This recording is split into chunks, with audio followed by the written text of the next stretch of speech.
It's time for Cigar Talk, the fastest growing cigar show in the nation. Whether you're a new cigar enthusiast or a cigar aficionado, we have something for everyone. Bringing you the best interviews, cigar reviews, and weekly giveaways. So grab yourself a cigar. It's time to light 'em up.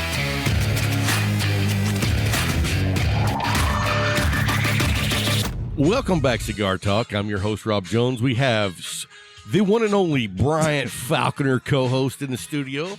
Man, doing great tonight. Dude, all right. So you guys, we're kind of excited. Yes. This is episode 100. Say it right. And we're excited, man. Say it right. 100. It's 100.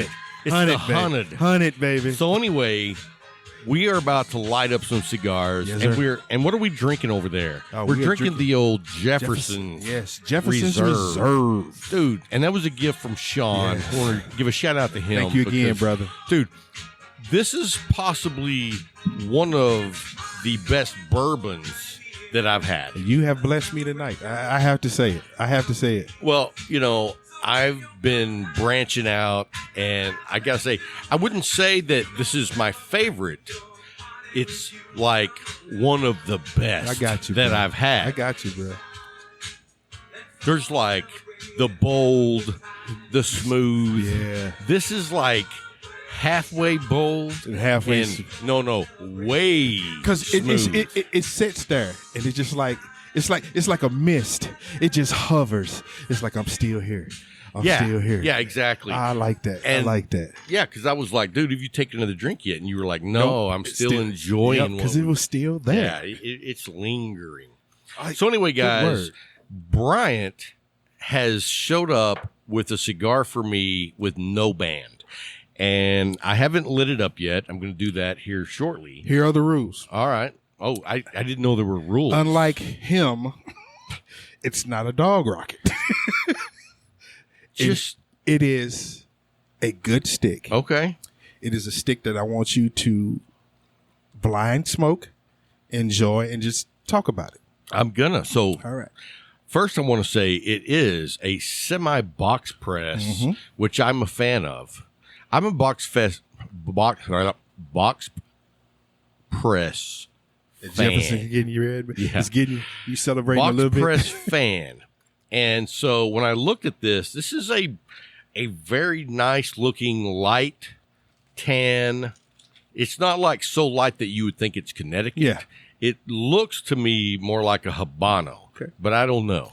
6x56. It's a 6. Is it really? Yep, 6 by That's what I 56. love about the box press. Is a regular 56 would be too big. Yes, but now But when look it's at that. box press, and Yes. especially the semi-box press, I prefer that. I don't like the sharp edges on a fully box press. You really want to be smooth, huh? I do. I got you. I You got know, you. I it's got you. like when you do the sharp edges, it's like it just squishes it in there. I got you. When you leave the edges rounded on the sides, Semi-box. it's like it has room to Breathe. Yeah. To where that straight up box press, I feel like it's either perfectly made Uh-huh. or it's not. I got you. You know what I mean? I There's got no you. in between. Yeah. With something like this, it gives it a little breathing Yeah. room. So anyway, I did a cold draw on Yes, it. sir. Great draw. Good. And I cut it with the guillotine here on the table. Mm-hmm. And I was noticing that it is nicely packed. It's not too full. Mm-hmm. And there was one spot up by where That the you were band would worried, be that yeah. I was worried about, but I did the cold draw and it's like almost perfect. Good. I was afraid that it was going to be too loose when I looked at the foot, Yeah. but then when I felt up top, I thought it was going to be too Too tight. tight. And then when I took a draw, I was like, oh, that's It's right where it perfect. should be. It's right where it should be. So, like anyway. again, Brian did me right. So I'm going to light this cigar up while Yeah. Bryant talks about our sponsors. Our sponsors. And you know we're sponsored by some great companies. We start off with Micallef. They have been with us almost since the beginning, man. And we've been blessed to have Viva La Vida come on. You know, their mindset falls right within the Cigar Talk mantra. And the greatest, most perfect brick and mortar there ever was. The one. The only.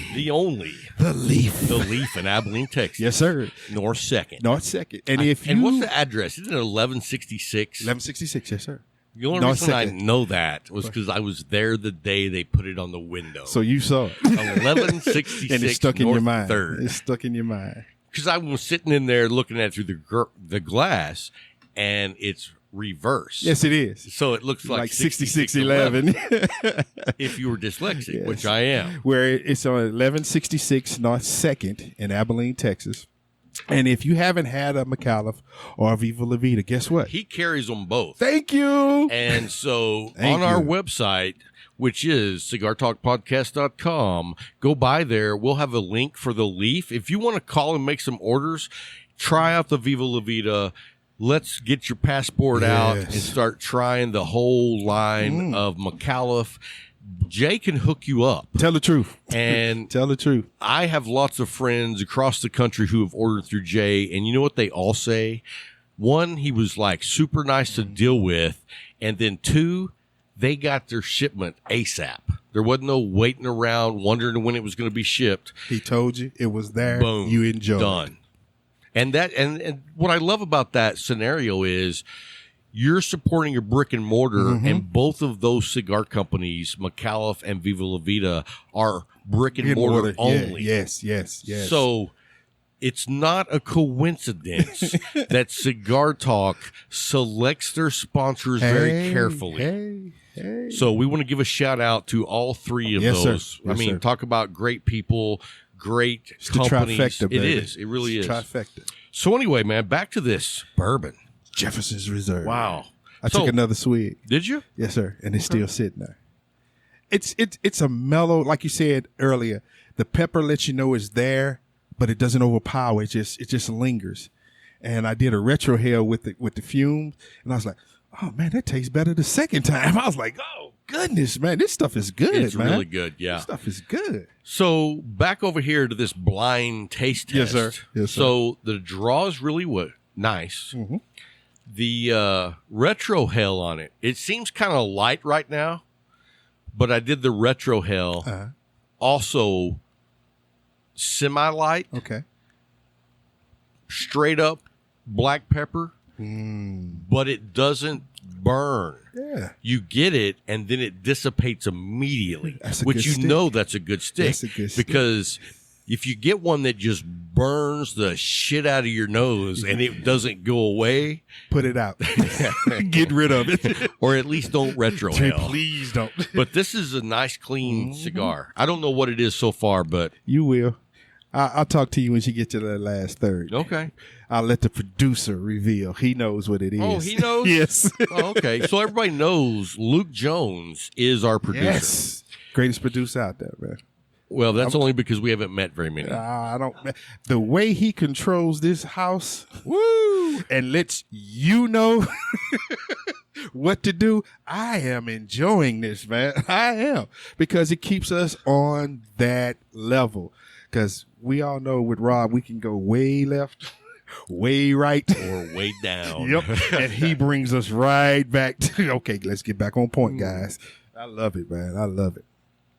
I'm looking at you. You sitting over there. You enjoying that. He's puffing. He's I puffing am. on this. I am. And it's like he's steady staring at this stick like, what is this? Yeah, I really, if I guess it, will you tell me? Yeah. AVO. No, sir. Okay, just No, sir. checking. Because, the construction of an AVO, It looks- or as some people say, AVO. Avo, yeah. AVO. I say AVO. Me too. I know people say AVO. But anyway, their construction is very nice, and that's how nice this construction is. Dude, this is basically seamless. Yes, sir. That's impressive. Yes, sir. Okay. So I do you right. I don't Hey. give you dog rockets, man. All right, let's back up to You the see him? one You and see him? only. You see him? Because the one and only time. It was worth all the others. But let me tell you, no, it overtook. but let me tell you what. Rob lives less than 10, 15. Now, I ain't going to give 15 yards. 11 yards from a major street, Willis. He gave me that stick. I lit it in my truck. Before I made it to Willis, I threw it out the window. I'm like, what the hell is this? So and you want to know, I don't even know what that stick was. That's even worse. You know why? Why? Because Jay played the same prank on me, giving me that cigar, so I just passed it on to you. So you just, okay. You see, so really, you should be angry at Jay. No, because he didn't give it to me. You did. But Here's the thing. I passed on the blessing. Here's the thing. You just gave up the greatest scenario because Jay gave me that one that I'm giving to you. Are you serious? Serious as a heart attack. I went in there and I told him I'm doing a blind taste test on Rob this evening. So you got some help. I said, hook me up with the best that you can find. He said, I got you. He said, what's the price? I said, none. He just came back with a stick. Look at it. You see him? Did you see him then? Look, he's like, oh, yeah. Mm-hmm. Hey, it's nice. I ain't going to lie. But see, that's me. I'm impressed. That's the cool part. Hey, Now, Alexa. Now the backwoods of Lubbock. hey, here we go. Oh, she didn't do it. Oh, she knows. Anyway. Oh, there it is. Come on. All right. It's a true celebration, though, man. It really is, man. 100 episodes. 100. It's been a journey. It's been a fun journey. It's been a lot of work. Yes. It's been a lot of learning. Yeah, especially for those that started off in the beginning. They know it's been a whole lot of learning. It's been a lot of learning and a lot of, when you go into something that you have no idea how it works, but you have a preconceived you have a vision of what you want. You have a vision of what you want. And then you start. And you're nowhere near it. And because you have no idea what you're doing, then it's a journey. Yes. It's been fun, though. Yeah. Oh, yes. And, let me tell you, probably the single best decision that this show has made in the journey to episode 100 was bringing Bryant Falconer onto the show. Man, no doubt about it. I don't even want to argue about it. That is the single biggest decision I made. I just appreciate the fact that you even thought about me, man. I don't see it like that. It's me and you. It's what we were already doing anyway. It's just now that everybody gets to enjoy the shed. Yeah, right. So, anyway, that's it. He's not going to get off. No, I'm not. I'm not going on a rabbit hole that you're going to take me down because I said what I said. The best thing I've done for the show is bring you on, and now the next thing that I did was I brought the producer, Luke Jones. I'm 100% with that. So I'm totally behind that decision. Okay, here's what I want you to do. What's that, sir? Go back, listen to like episode 4 or 5. I was listening to those when it was just me by myself. When it was the transistor radio, and then you know that the best decision was bringing you on. No, bro, it was. So, the only thing is, I'm going to tell everybody. Because here's what you have to realize is that when I started, I had no idea what I was doing. So I think episode 17 or 18 is when you came in. Okay. So even though at episode 1, I didn't know what I was doing, by episode 16, I had learned a lot. Yeah. Because you have no idea. So then when you came on, you didn't know anything. Sure didn't. And I was trying to teach you. And just for those of you that know, I'm not the best teacher. At all. I cannot see how Luke is as straight arrow. Right. Because there was one night you two were in there arguing. I told Luke, don't look in the mirror too long because he was starting to act just like you. I was like, stop looking in the mirror. Stop looking in the mirror. Yeah. But it's a blessing because he came in with a mindset and an understanding of what social media, the videography. Man, he just brought a lot of stuff to the table. And that short period, when was 80 something? 84. Yeah, 84 when he came in. That's just 16 episodes ago. And wow. look. What's that? It was 80 something. It's probably like 88, 80. But 86. look at what he's done to this show. Look at what he's provided, and we have been able to be blessed with it. Not just us, the Patreons. Hey, he hasn't been on the show that long, Yeah, so has. let's not go crazy I'm on telling the giving truth, him the man. love. I'm He just doesn't telling the deserve truth. it yet. Shoot. You know what? I'm sitting over. I know what went on before you got here, bro. Hey. I'm telling you, things you came in and was bringing up his ideas. I was bringing. He's like, nah, we're not gonna do that. You come in, well, let's do this, and you give him that argument. Okay, I couldn't do that. Because Bryant would be like, I'm going home. Yep, bye. I was the little kid. Hey, Give me my you know ball. what? I'm going Let home. me ask you something. How was your weekend? Man, my Oh, weekend. whoa. You haven't told everybody what you're smoking. Roma Craft Crow Magnum, baby. I haven't seen you smoke that particular Vitola yet, or in a while. I was blessed, Jay. Wow. I told him, I said, give me 3 sticks. I told him what I wanted for you, which was something that would just surprise you. Great. And he came back with 3 beautiful sticks for me, man. He did. He said, what about these other 2? I said, they're mine. Southern draw. No, sir. I thought I had it. No, sir. Thought I had it. Keep trying. I was like, You see, he has a smile on his face, I have man. a smile on my face. He's sitting there I just am enjoying this cigar. the cigar, the bourbon. It's just like the 100th episode. It's just like perfect. To Yeah, you right we're now. rolling in. I got you, bro. I got you. So, hey, you got some topics for us to talk about for the 100th episode. I got some topics that we want to talk about. We're going to lead in with one of mine first. Go ahead. So, here's the thing, guys. You know, the cigar community is really booming. Mm-hmm. And so you have the opportunity to be a cigar brother to a lot of new faces. True. You have a lot of inexperienced cigar smokers. True. And I just want to say that when a friend or even possibly somebody you meet at the cigar lounge is a new cigar smoker, help them out, man. Oh, most definitely. You know, I think that most of the places that you go to, it's already like that. Mm-hmm. But if you have that opportunity, don't blow them off, man. No. You know, and don't be a jerk and give them a dog rocket or something that's going to make them sick. Oh yeah. You know what I mean? And when they starting off, you don't want to give them a thick Maduro. You don't want to put them on, you don't want to send them so far on the bold side that they never come back. You know, this is a newbie. Start them off with something mild, medium to mild, something that they can start their palate off with. You know what? Here's my thought process on it. Start them out with something that you think is probably too light. Because if you think it's too light, even if it's too light for them, it's not going to be a bad experience. Yeah. It's going to be one of those like, I never hey, thought of it like that. That wasn't Yeah. that bad. That Yeah. was okay.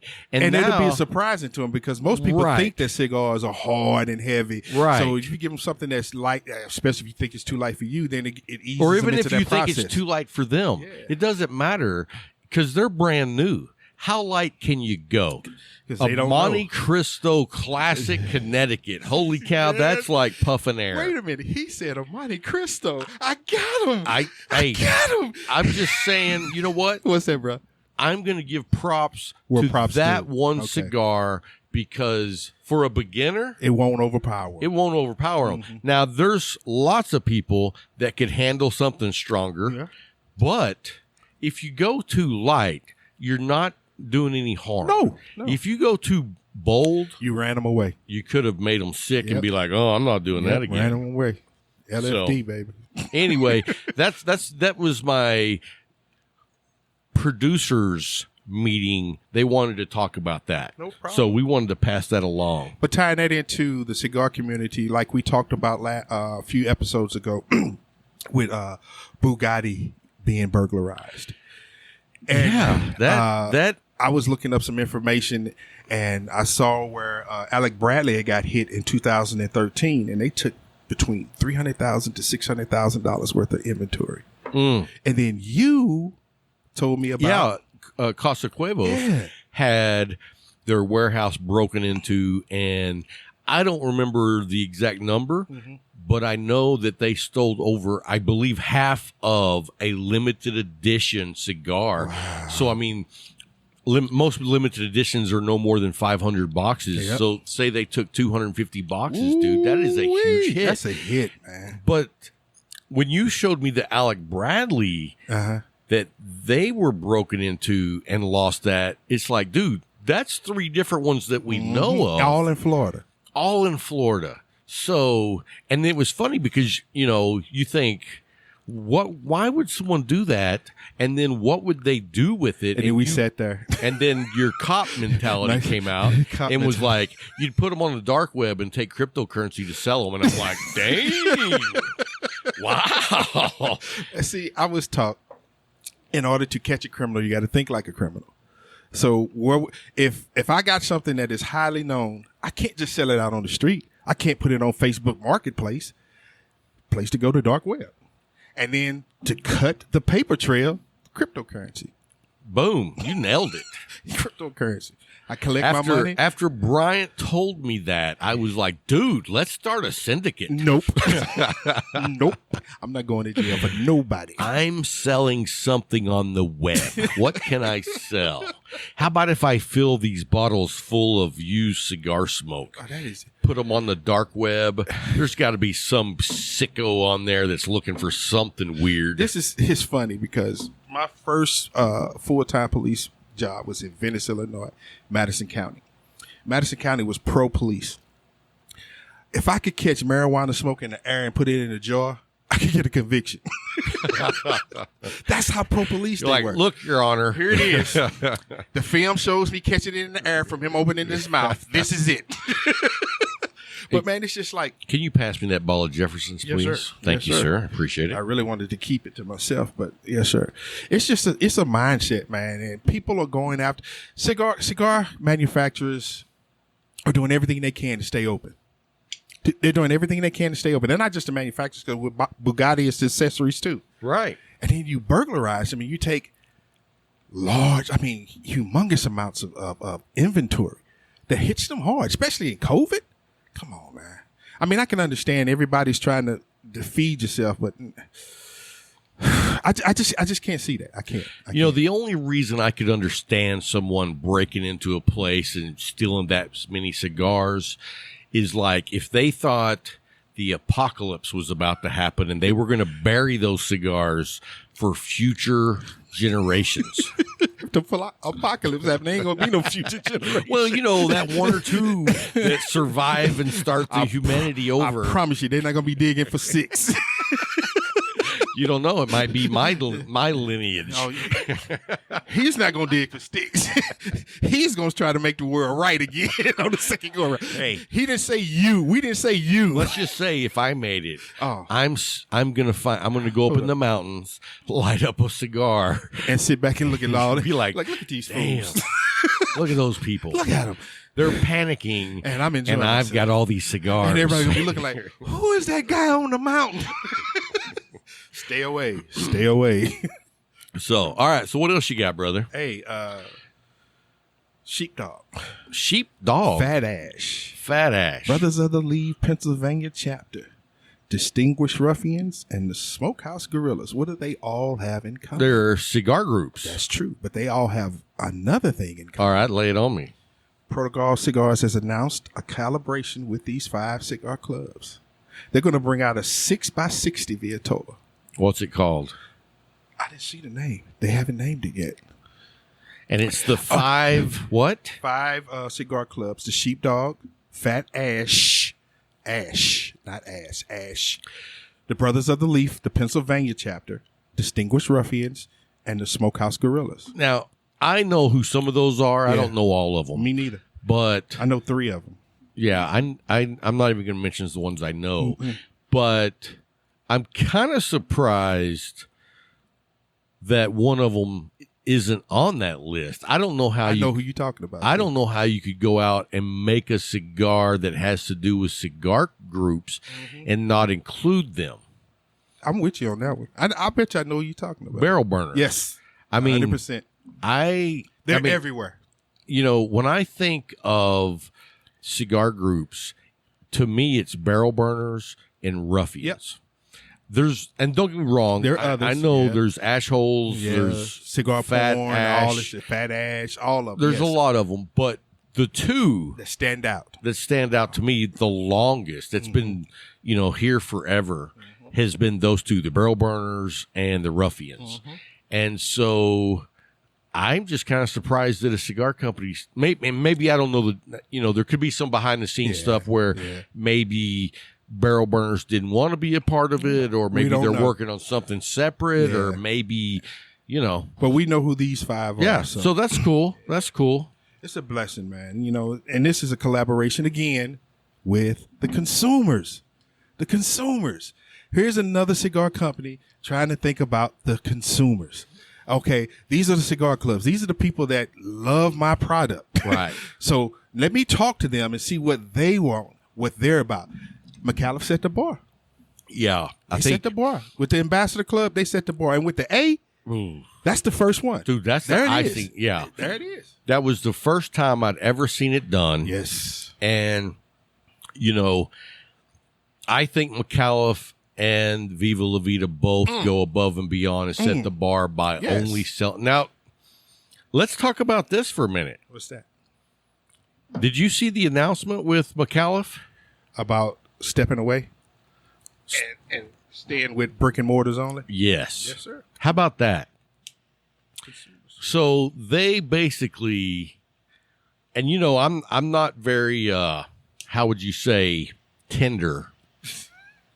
Brother, ain't nothing on you tender. I'm sorry. Not even emotions.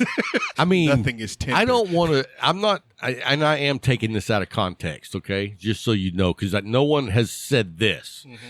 But from what I can tell, if you just read between the lines, CI and Thompson's were told to take a hike. Yeah.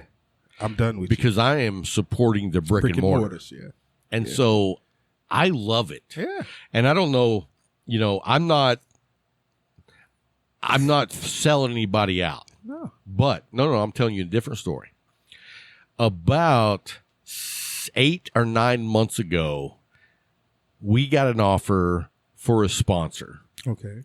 And I told them, not no, but hell no. Wow. And I said, no offense, but you guys are known in the cigar industry as the devil.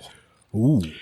And he laughed. He says, yeah, I've heard that. But it was CI. So you would he was talking to the Death Star. Right. He was talking to Emperor Palpatine. But I was like, and he laughed. You know what? He knows. Yeah. But he was super nice guy. Yeah. I'm not knocking him at yeah. all. He was great. But I was like, man, our number one thing is to support brick and mortars. And so if it means going without a sponsor, we're doing that before we have Satan. Hey, Luke. Since your name is Luke, you see how your dad played Vader for real at the end? He stepped away from the dark star. Oh my gosh. Luke. No, don't do it. Okay. You probably heard that in your entire life, haven't you? Oh, when he was He born. said he was born here.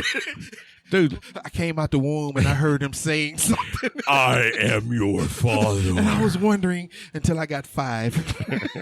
And I saw the movie. He saw it at 3. At 3, at 2. Yeah.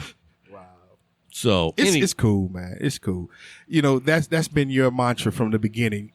We will not have anybody as a sponsor who we don't believe in. That's right. And that's what you said from the beginning. That's from the very get-go. And you know what? I just recently made a decision on another company that I was really heavily considering. Mm-hmm. And I decided, you know what? Change your mind? Not doing it because there was some discrepancies on what I thought and what I found out. Yeah. And so I was like, you know what? Done if deal. they don't fall within the guidelines of what we expect, then no go. I got you. You know what I mean? Because it's not just about us. It's about everybody that listens, that takes time out of their day to listen to these two knuckleheads ramble on. It's about you all. And we're not going to put anything out there or talk about anything that we don't feel 100% about. That's just the way it is. Right. And, because that reflects on us. Yeah. And so when I tell already you got that enough. I love this cigar or I smoke this cigar, It's and the they're truth. our sponsors, It's the truth. It's because I believe not 100% just in the product, but the people of the company as well. True. Because there's guys out there that make good products. Oh, yeah. And But you just can't believe I don't in them. know their business morals. So anyway, that's enough of a rant about that. I don't know how I got off of that. But anyway, what's your next topic? Week 2. Week 2. Okay. You know he got to talk about it. What? You know he has to talk What about about? I don't even know what week 2. it. 40 to 39. Oh. Now let me first ask you. I knew it. Did you watch it? I watched the end. I saw the end and it blew my mind. It blew my mind that they tried that onside kick. And a funky onside kick. Yes. And the Falcons are morons type kick. And the only thing I can think of is that you're a Falcon guy. But wait a minute. No. Wait a minute. Let me finish. You're a Falcon guy. Is the thought in your head that I can't touch it until it gets 10 yards? Or is it's spinning so fast that if I touch it, it's going to shoot off and hit somebody else? His dumb thought was I couldn't touch it because he ran up to it. Right. And you saw the Cowboys ran there and just stopped around him. And then he stepped to the back. They went to the front. And when it hit 10 yards, they dove on it. Right. And he was still standing. I never in a million years thought that they would be successful on the onside. But here, The rules have changed to take that ability to get an onside kick away. Away. First of all, you can't run up to it. Right. You can't get a head start. It has to go to 10. I mean, to the point where if it's just 9 yards, you can't even go nowhere near it. That's the way they feel about it. So how? I don't How? know. I don't know. But here's my takeaways from the Cowboy game this week. And so my first takeaway is I had predicted them to lose this one too. So They did lose. they But they found a when way they to had, win. When they had 3 fumbles in the first quarter, Yeah, you knew it. I was like, this game's not going well. But then again, you have to realize who they were playing. Who- Who had gone up 20 to something over another team right. and let it go at the end. At one time it was 29-10. Yes. And I was like, Who but you know comes what? back from that? But here's the thing. I kept seeing the offense being successful Yeah. and playing tough, but the defense was not good. The defense actually was worse than the score showed. Yeah, because there was like 2 or 3 major drops by Atlanta's receivers Yes. that would have Sealed kept it. the Sealed drives it. going. Yep, sealed it. And then there was stupid decisions on both coaches. I mean, the Cowboys went for it on 4th. They didn't make it. They did a fake punt. Then they did another fake punt. It's like, do we have the 3 Stooges? Coaching. But here's my thing. You know, the offensive coordinator is calling the plays, Yeah. but Mike McCarthy He's the head has coach, to baby. sign off on that. He's the head coach, hey, baby. We're going to do a fake punt. He doesn't say whatever. No. You have to sell him on that. Right. So I'm with you. I'm at a loss. I don't see how they did it. I thought I don't he see how was they going to did. be more conservative and more about execution. yeah. You know what I mean? Yeah, but he let's didn't. get back to the Nah, basics. he didn't. And He went out. They went out there and did what they. It's just like you said. The offense went out there and did what they needed to do to win that game. And I was shocked. Yeah. I mean, I was impressed. I was happy, but man, defense and coaching both get D's Yeah. on my grading scale. Now, I will say this. I didn't see the 49ers play. Ooh. Dude, but y'all's injuries got bad. Both are gone. Both But- is and this is gone. what I was talking to Luke about. They said, and it wasn't just them. Another team said the same thing. That field, that turf is sticky. It's sticky. They call it the worst turf in the NFL right now. But guess what? We got to play on it again next week because we play the Giants in the same stadium because the Giants and the Jets had the same stadium. So they stayed in New York and they got to play again. And that guy's like, man, I really don't want to go out there. Because look what happened. We lost 4 guys in that game. 4. I know. and 2 of them were your main Yes. players. Oh, didn't Solomon Thomas, Raheem Mostert, and Garoppolo. right? But I was thinking that one of the receivers got hurt. The receivers were already hurt. You talking about Debo? Yeah, Yeah, he was already hurt. Yeah, but we got Sanu. Hopefully, he will have learned a little bit more of this well, he played for what's his name, Callahan, Shanahan down in Atlanta. That's where he started off at. Was with him in Atlanta, so he should know the terminology. But it was just a fact.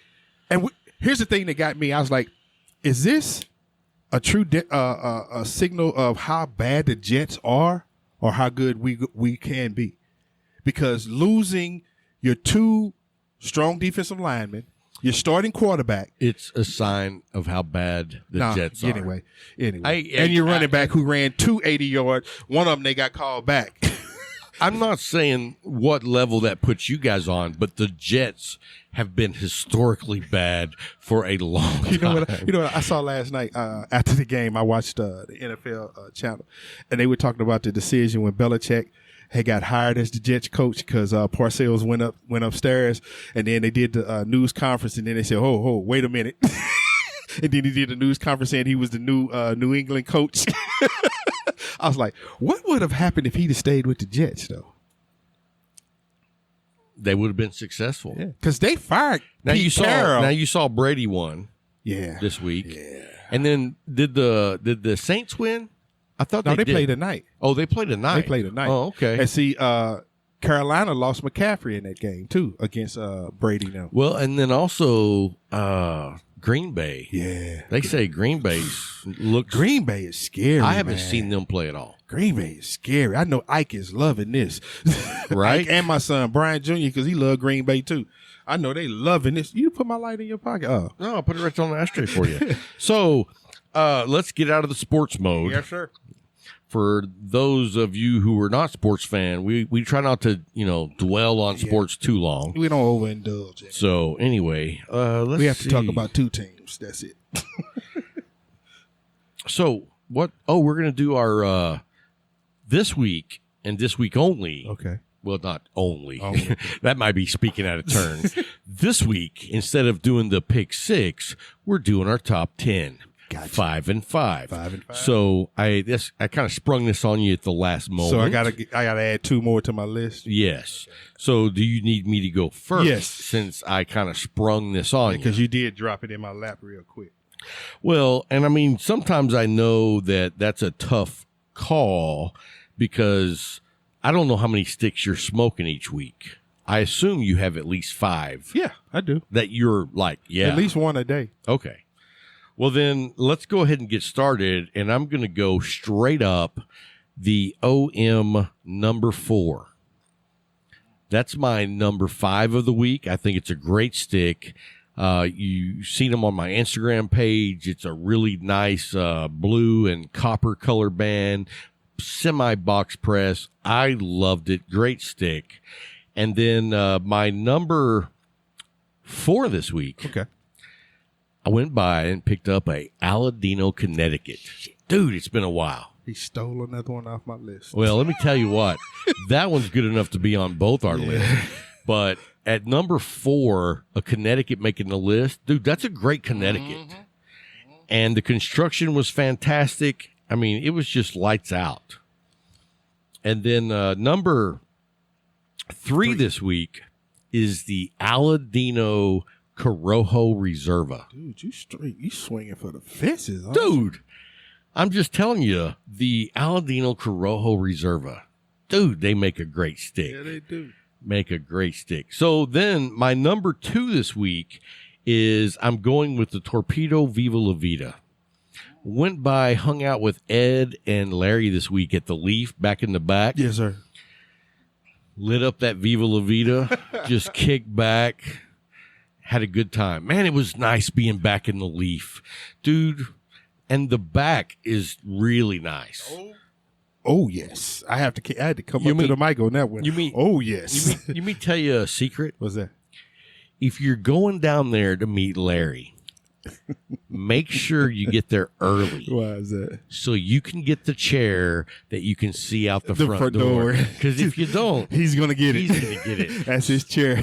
Yeah. So this week Like when he showed a up, certain person has a desk back there. That's Larry's chair. not if I get there early, it's not. Oh man, Yeah. that's cool. I wasn't letting him have it. So anyway, my number one this week is probably going to surprise you. Maybe, I don't know. Maybe not. It's probably been on my top 3 for our pick 6. I wonder. No. It's actually not. It's not. It's not. It's Okay. not the medallia. Okay. That one always makes my top something. Yeah. This was actually the Leaf by Esteban, and it was the Maduro. Do you like those? Yes. I can't remember if you like. I don't like the somebody- Kentucky Fried Cured. right, but somebody I like doesn't the like Leaf. this one. I don't like the Oscar leaf. Oh, really? Yeah. Okay. No. It's like smoking a campfire to me. Really? Yeah.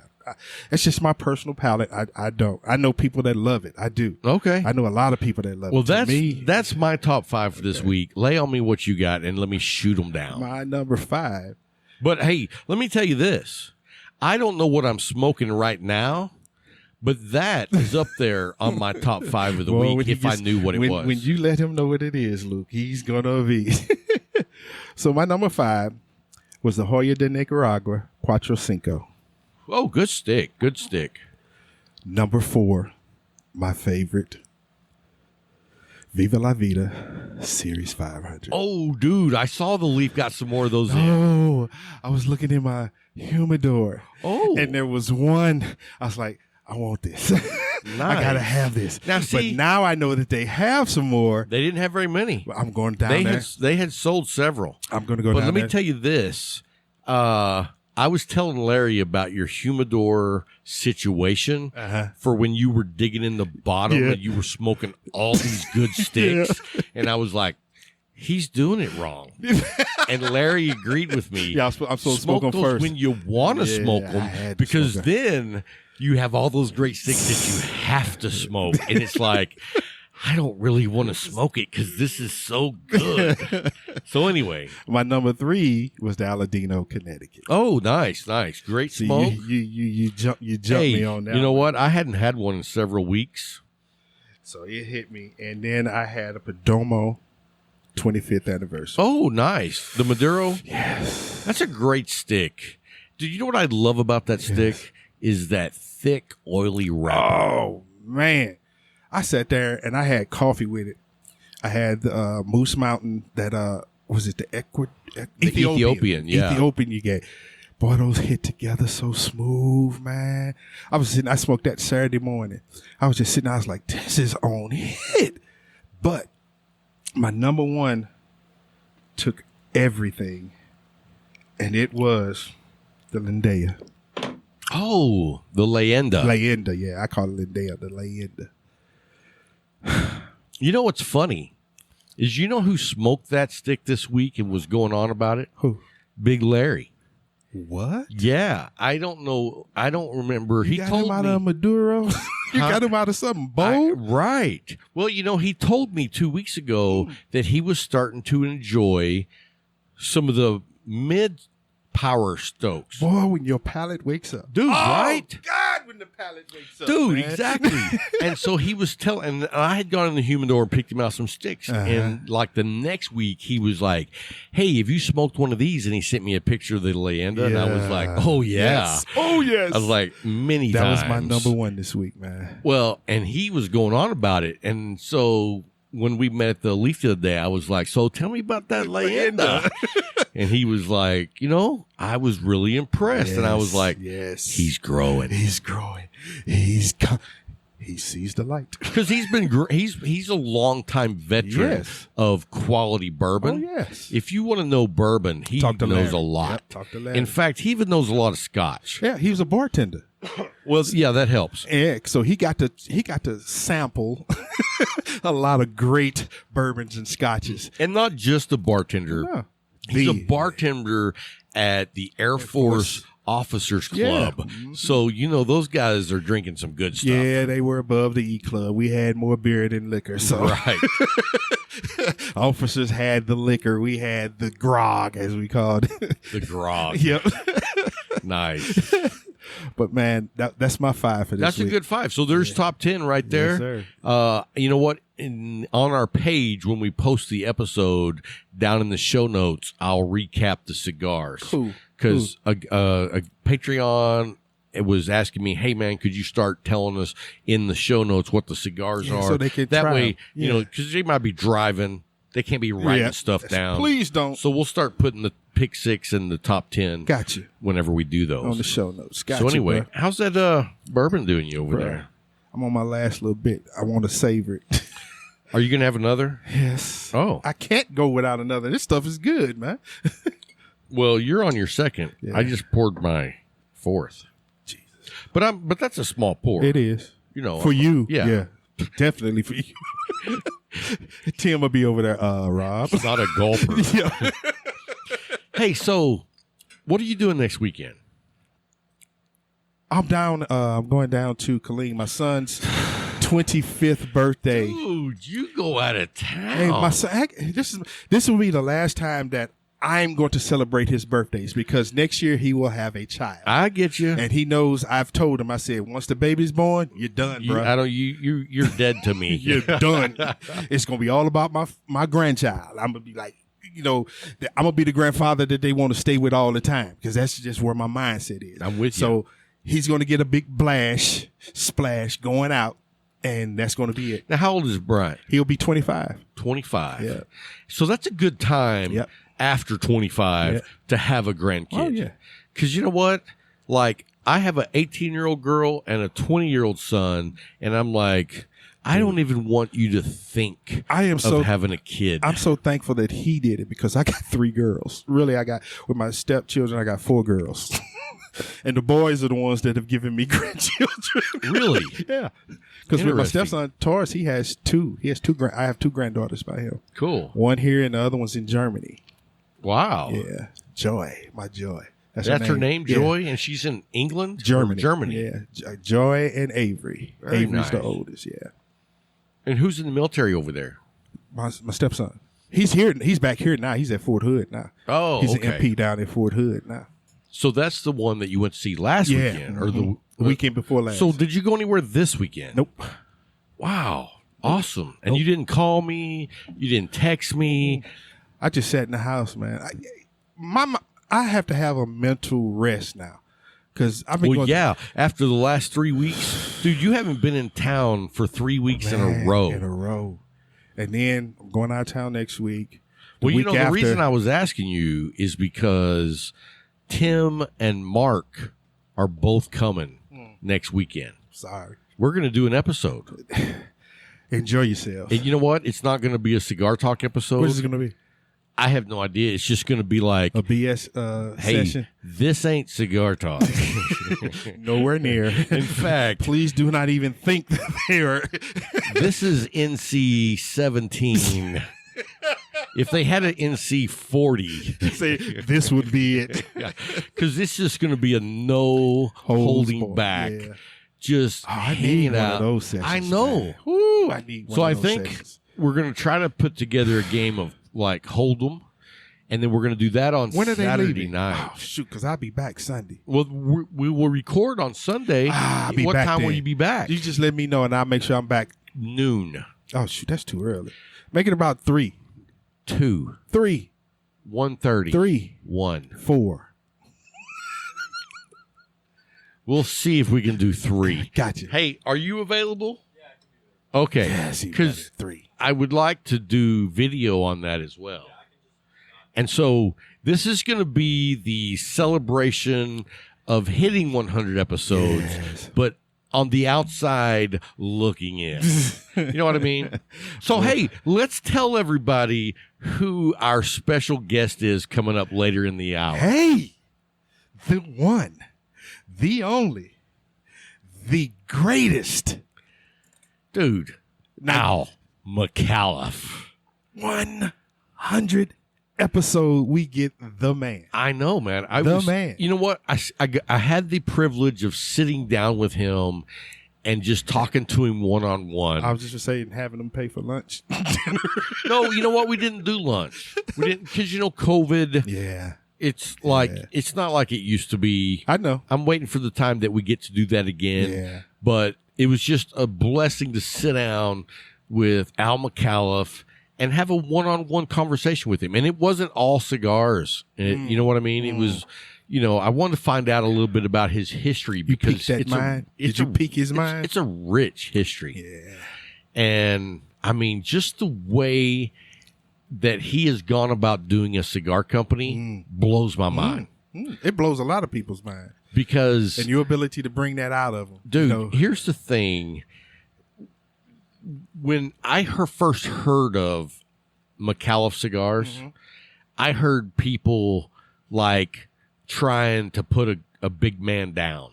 You know what I mean? Yeah. When you're successful like Al is, it was like I heard people be like, yeah, just some rich guy doing a hobby or, and it's like, no. Nowhere near. You don't know Mr. Micallef. At all. If you think he has time for hobbies, you don't know him. Because he goes, as they say, balls to the wall. Balls to the wall.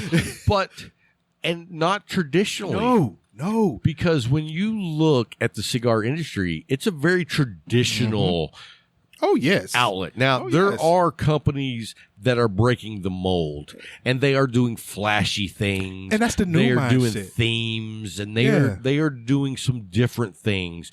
But when you take a company and go back to the basics, you go back to what people know is the quality. The core. Yeah.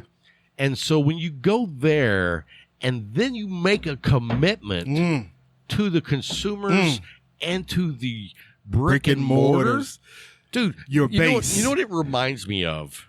And I'm going to give you a story here that has nothing to do with cigars. But I love this guy. And I've played you one of his songs. I know you're not a country fan, but his name is Charlie Crockett. Yeah. And Charlie Crockett, I want to say, is probably about 23 years old. And he's playing music that sounds like Hank Williams Sr. And he's making it his own, but he's doing hardcore grassroots beginnings of country, which 99% of country artists today don't know anything about. Don't know nothing about. And so when you see somebody that says, you know what? Let's get back to the basics. Dude, isn't it a strange thing that getting back to the basics is a bold idea? Yeah, it's a bold idea. That's what I was getting ready to say. Going back to the fundamentals, going back to the foundations is a bold idea. What? It's like because people don't see that. It's like people laid out the way it should be done, and then people transitioned it for decades and decades until you're just in a mess. And then you get somebody to say, "Okay, we're going back to the beginning, and we're going to start this from the grassroots, one brick at a time. Boom, one brick at a time." And then you get Micallef, who looks at, thinks about, dreams about, visions, their consumers, the brick and mortars, their foundation. That's it. And it's funny because I think that maybe some people would go, oh man, do they ever get tired of just talking about, or do they, have to do all this? No, dude. When companies set the example, it's not because they're a sponsor that we're going on about it. It's amazing. As we said in the beginning of this episode, our sponsors are people we believe in. True. People 100%. we are vested in because we believe in what they are doing, not just what they're selling, but what they are doing. Right. And that's why it's Micallef. That's why it's Viva La Vida. That's why it's the Leaf. That's why it's certain companies that we look at, we're like, okay, yeah, we like this, but no, this is not off. This is not good. We step away. When you look back at the history of the United States and you think about companies that did it the right way. I hate Ford, but Ford did it the right way. Dude, I mean, and it was I'm a GM man, It was but I got to be real. and it was a backbone of America. And to look at that business model, Because what he did, and to say I'm doing it the right way. you got people to say, well, he invented. No, he didn't. He didn't invent the vehicle. What he did, he invented merchandising.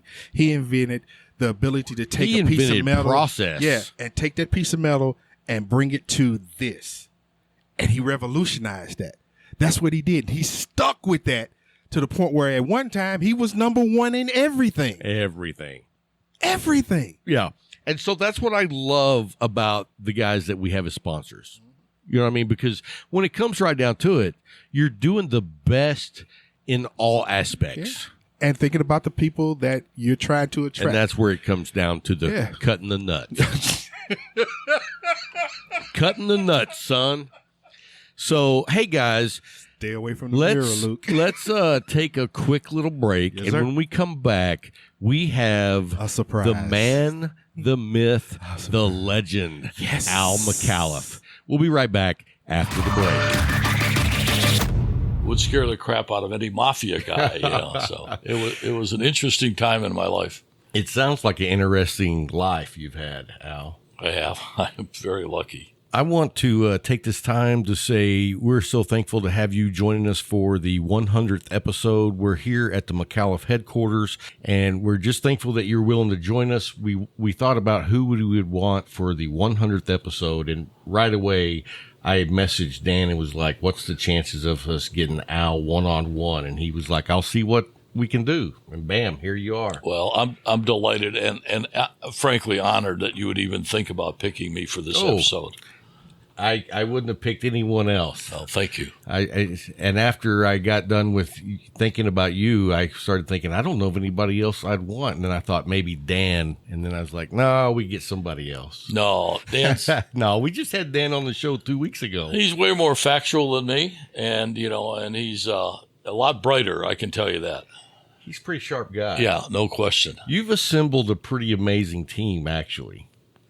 You know, when I look at the Micallef team from the outside, you've put together quite a team.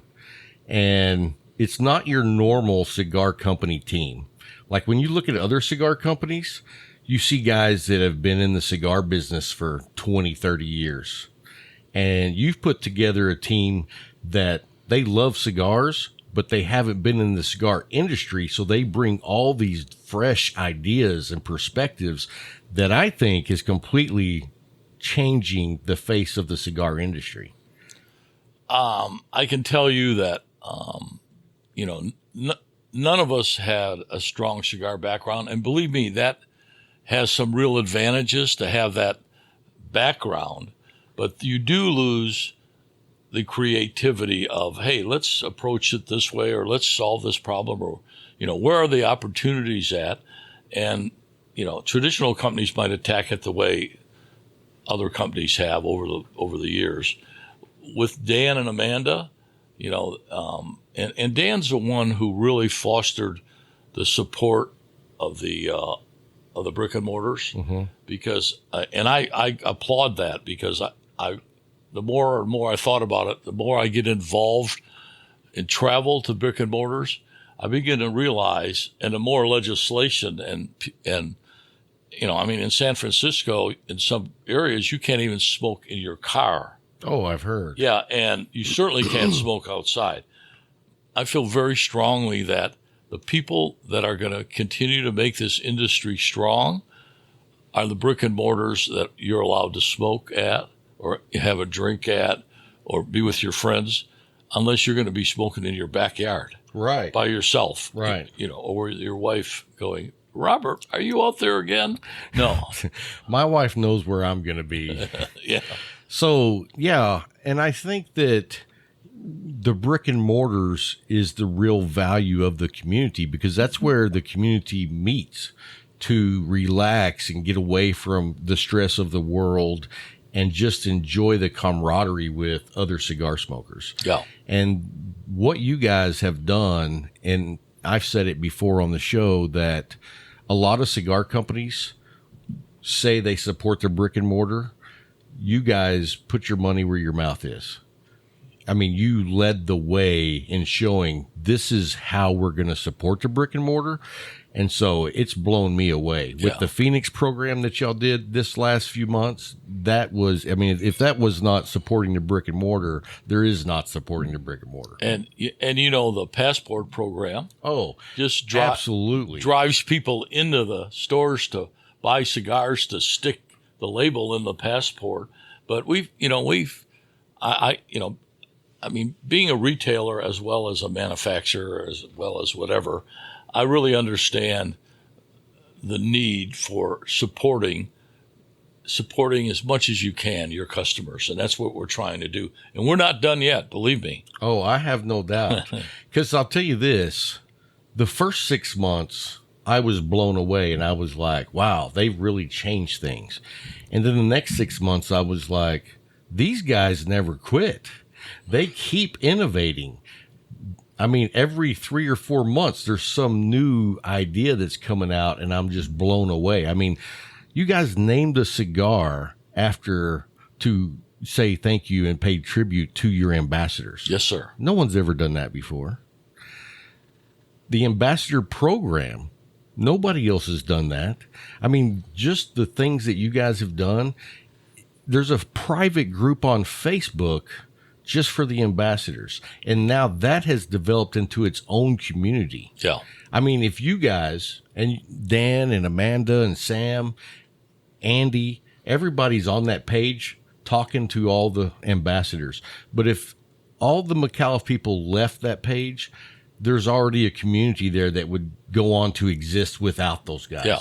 And that's impressive. The thing about that, there's a lot of value, because the more and more challenges we get from social media trying to tell us how to live our lives, and well, we're not going to, tobacco's a bad thing, and lump tobacco into a general category with all the crap. We got to have a way to communicate with our customer base that's honest and forthright. So, that's we love it, and there are other companies that have had ambassador type programs, but more in name. Yeah, exactly. It was just something to say or talk about. We are extremely active with our ambassadors. And I was in a store the other day, and this little girl came up to me and said, "Mr. Micallef, my mother is one of your ambassadors." No way. Yeah, you think about who would care enough to come and say that, my mother is one of your ambassadors. Like it's very special to us. Right. But obviously it's special to her mother and special to her. Oh, I know a lot of the ambassadors, and it's a very special program, and there's been a lot of great relationships built through that program. I'm friends with several of the ambassadors, and we talk almost on a daily basis. Mm-hmm. And if it wasn't for the ambassador program, I would have never known those people. Yeah. You know what I mean? So, the ambassador program that you guys have built is what I consider to be the real deal. Yeah. we really want to support them. They support us. Oh, absolutely. And they're, I don't know. I've never gone to a event where there wasn't 2 to 5 of our ambassadors there. And the virtual, oh yeah. The events we did, yeah. And you know what? When that store is selling cigars, that event to people all over the country, he would have never had an opportunity to sell cigars to a guy in St. Louis, right? Right. So I'm very happy about that. Yeah, that was. I know I was at the Leaf event, and that was just amazing. People calling in from California, from New York. Yeah. And for a shop in Abilene, Texas. Exactly. And that's the second biggest event they've ever had, and certainly the biggest event they ever had online. Oh, by far. Yeah. I know Jay was pretty excited, I can tell you that. Good guy. Oh. Good people. Very good people. Jay is, you couldn't ask for a better guy. In fact, I often say he makes me feel guilty for not being a better guy. Oh, that's how good he is. He's a good guy, yeah. So, well, long as we got you, Al, we wanted to ask some questions to get to know Mr. Al Micallef a little bit deeper. And so we wanted to kind of go back from your history, because you've been an entrepreneur your whole life. Correct. Yeah, that's right. And I know you're super successful. Were you always super successful? What was your not so successful business ideas? About half of them. Half of them? Yeah. Well, a true entrepreneur, I know, is not always successful, but that's how they learn. Yeah. Well, exactly. I've done businesses where they could have been successful if I would have understand marketing the way I do now, or have people like I have now.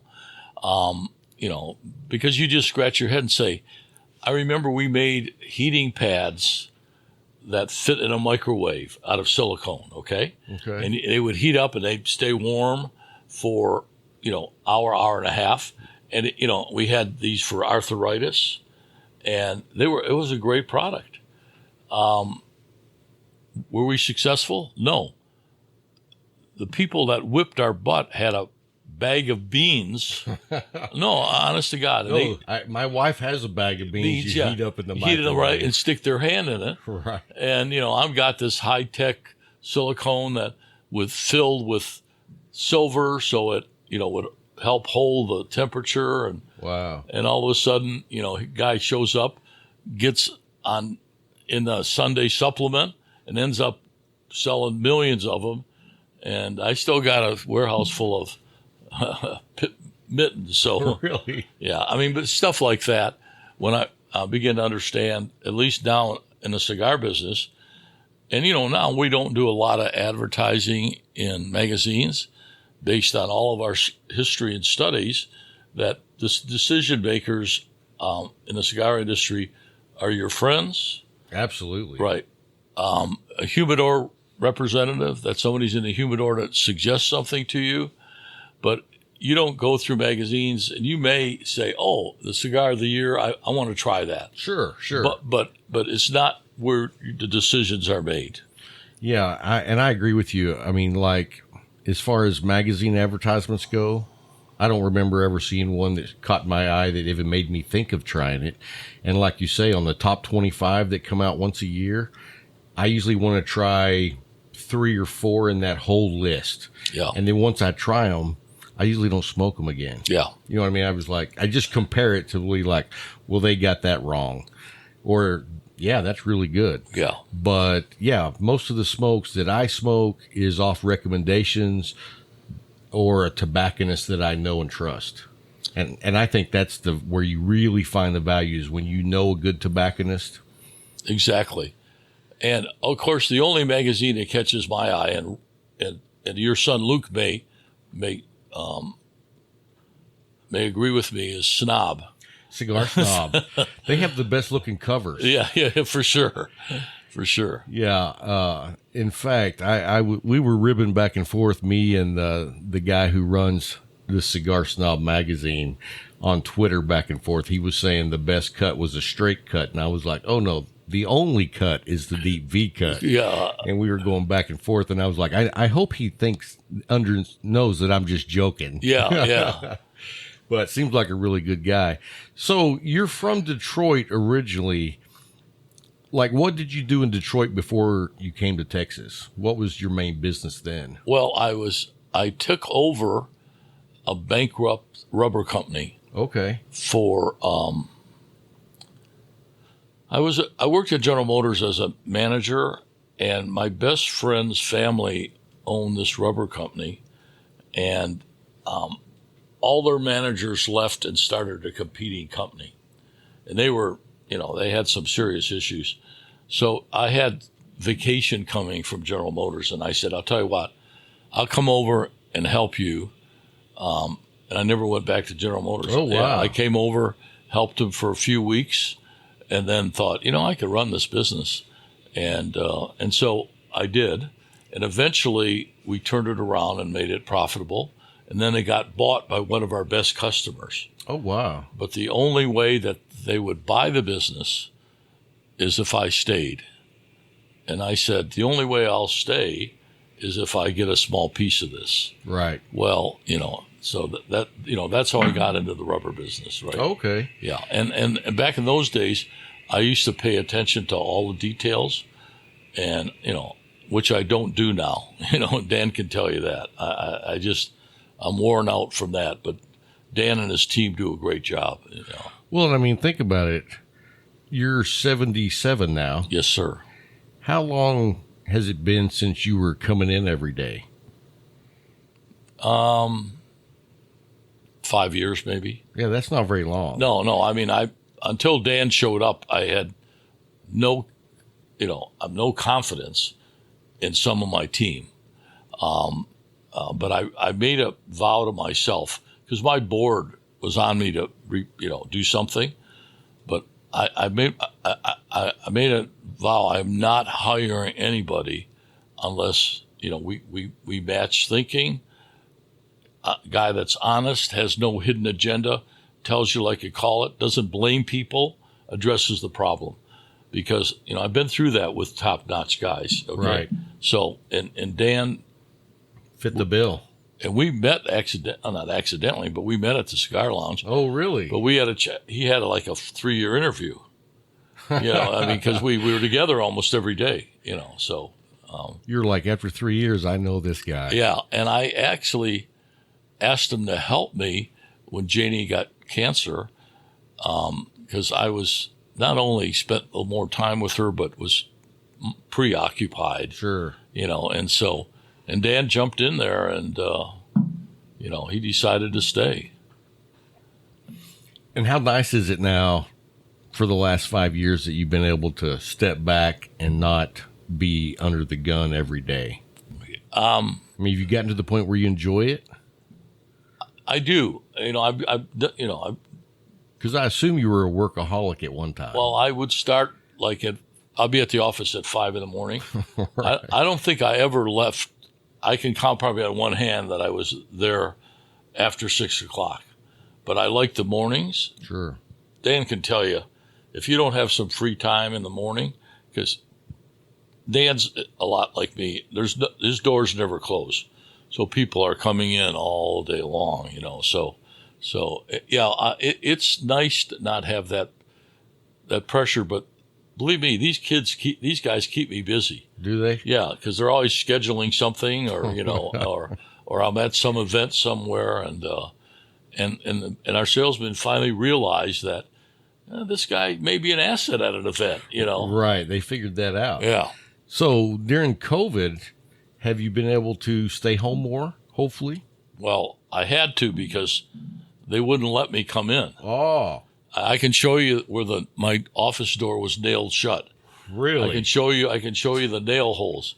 But what I did is I thought, I can't do this. So I completely remodeled the first floor of my condominium Okay. and put a world-class cigar lounge in. Oh, wow. Yeah. And so the exhaust system changes the air in there every 32 seconds. No way. Yeah, and you can walk in there on, the next day after we've been smoking up a storm. You have no idea that anybody smoked a cigar. Wow. Yeah, so I did that, made it very comfortable, and so people forget that is one of the most important things, is the air quality while Yes, you're smoking. Because we exactly. don't want to sit around smoking each other's air and exhaust. And we did a big change at our studio back in December, and we thought we had a decent air system, and what we swapped to, night and day. Yeah. And I was like, if I would have known how much of a difference this would have made. You would have done it earlier. Oh, yeah. Yeah. Well, we had the same thing here. We had a system that made noise and cracked and did everything, and it didn't do anything. And then we put all these wall units. We don't even have them anymore. And then they put the same system in here that I have in my house. Oh, nice. Yeah, and we had one big skeptic that didn't think it would work. He's sitting across from me now. But when I finally did the study, and we were turning the air in here, every 3 minutes. Yeah. He's a believer now. Well, I mean, it's clean as can be in here. Yeah. And both of us have been smoking for 30 minutes. So what brought you to Texas? You were successful in Detroit, and then you up and left and went to Texas? Well, my manufacturing company, when I learned enough how to read an income statement and a balance sheet, I decided there's no way I'm going to survive in this environment. Because, here's a small manufacturer competing at that time, obviously, with automobile companies paying $25 an hour, and we're paying $8, $9 an hour. you know. Right. And I thought, this isn't going to work. So I always had an affinity for Texas. So Where'd that come from? when I was a little kid, I built a crystal set, and most people are listening to this have no idea what it is. I don't know what a crystal set is. It's a coil that has a crystal, and you ground it, and you pick up radio stations with it. Oh, really? Yeah, and so the only station I could get was the station in Del Rio, Texas. Wow. Now, because their antenna broadcasting was in Mexico, and their studio was in Texas. So, the United States had all these regulations, so they were pumping 50,000 watts all across the country. Wow. So I was able to get that station. And my parents couldn't convince me that I didn't live in Texas. Wow. Because I don't know whether I built this with my dad. I think we must have, but I was not 5 or 6 years old. And I had these headphones like this, and I'd lay in there and listen to Wolfman Jack. I met Wolfman Jack.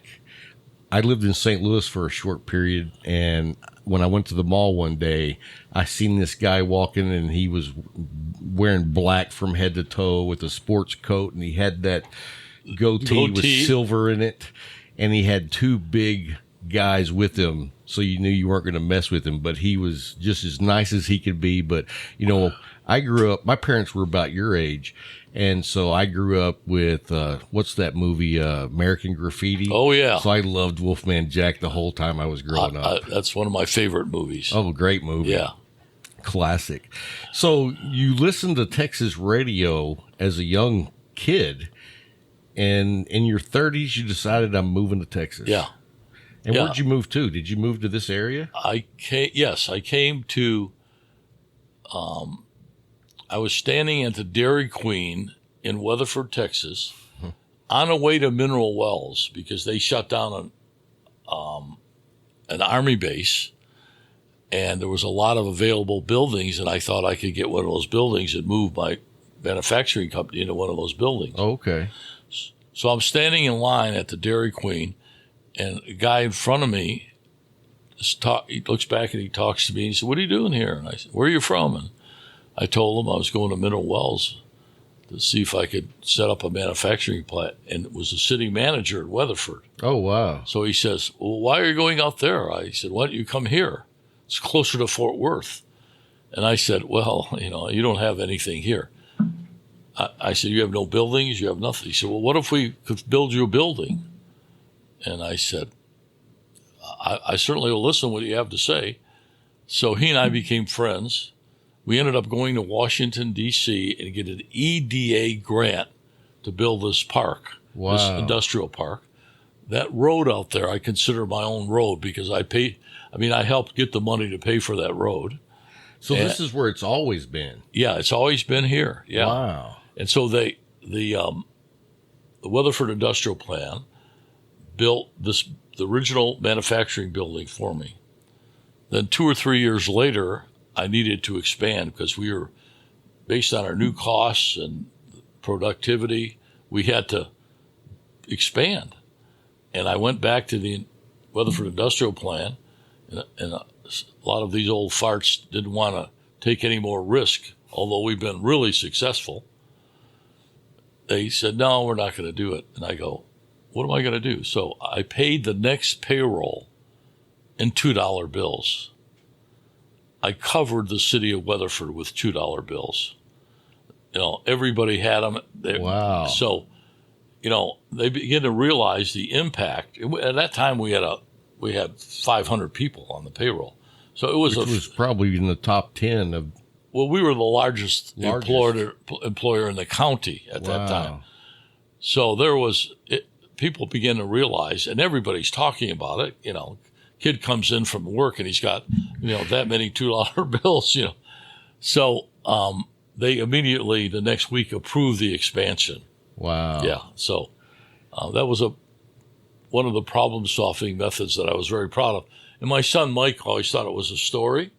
And then it was going through our scrapbooks, and there's a picture of me sitting just like this with money stacked up like All in $2 twin bills. towers, yeah, like $2 bills. Yeah, Wow.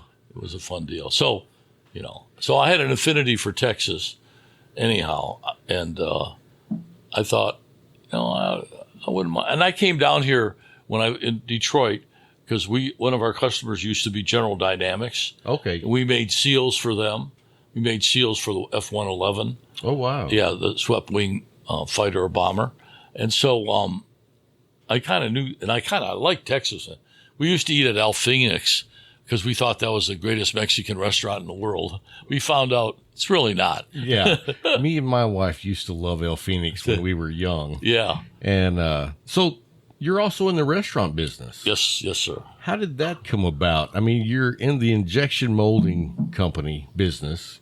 You're also cigars, but how did the restaurants come into play? Well, they're not dissimilar, Okay. but I'll get into that later. I bought a ranch in Alpine, Texas, where I thought the first time I saw it, I was very young, and I was just fascinated by the volcanic structures out there and how beautiful it was. But I never thought I could afford to own a boulder, let alone a ranch. Right. So I bought a ranch, and I get out there and I find out this is a gastronomical wasteland. If it's not fried, you're not going to eat it. Right. Yeah. Not that I have anything against fried food, believe me, but I thought I'll just open a restaurant out here so I have a place to hang out and eat. And we did, and it ended up being very popular, very, very good. So then I ended up having the chairman of Bank One out hunting with me, and he ate at the restaurant and went, "Holy crap." He said, "Listen, I got a restaurant on the top of my bank building, 35th floor restaurant." He said that used to be a private club, and it went on, they shut down. So I think it was called the Century 2 Club. And I said, "Bob, I'm not a restaurant guy, And he goes, "Well, your food sure says you are." So he bugged me for a week, and I said, okay, I'll send over somebody. So I sent over my friend and a guy that worked for me, a kid named Mike Evans, and he came back and negotiated 5 years with no rent and 5 years at 10 cents a square foot per year. Wow. Yeah, so I thought, how can I blow this, Right. with no rent, So we ended up opening the Riata in Fort Worth, and I took half of the floor and redid half the restaurant in a Western motif. And we were on a 2 to 3 hour wait on weekends. Wow. So I came back here and got my engineers together, actually I think in this room, and I said, okay guys, here's the equation. You guys that know geometry, I've got a 2.5 hour wait, and I've got X number of tables. How many tables do I have to get that wait down to 30 minutes? And they all got their slide rules out back then. And so, well, Al, you got to open the entire floor. So I did. And we still were on a 2 hour wait. Wow. So I don't trust slide rules today. True. At any rate, it was that. That's how I got there. So did you have any experience in cooking, or just you were an eater? I had a lot of experience in eating. No, you know what? A lot of, you won't believe it, but a lot of practices that we have at our manufacturing plant, we have in our restaurants. We do statistics process control on mashed potatoes. Because if a mashed potato is cold, you don't like it, right? Right. If it's too warm, it starts to crust over. So you've got to have a temperature that you have to keep those mashed potatoes at. And instead of waiting till they start crusting over or waiting till they get cold, you which gives you an out of parameter situation. So if it starts to vary 2 or 3 degrees, you're fixing it before it becomes critical. And we do a lot of that. And then the processes for making rubber that we have in a plant to make our own rubber, we use big dough mixers. Exactly what we use to make bread exactly what we use to make mashed potato. Really? So a lot of the equipment, now back here we'll make 300, 400 pounds at a crack, and in a restaurant we're making, 30 pounds. Right. But it's still, I'll keep hitting it. Is the sound good? Oh, yeah. Okay. Yeah. Yeah. So the processes are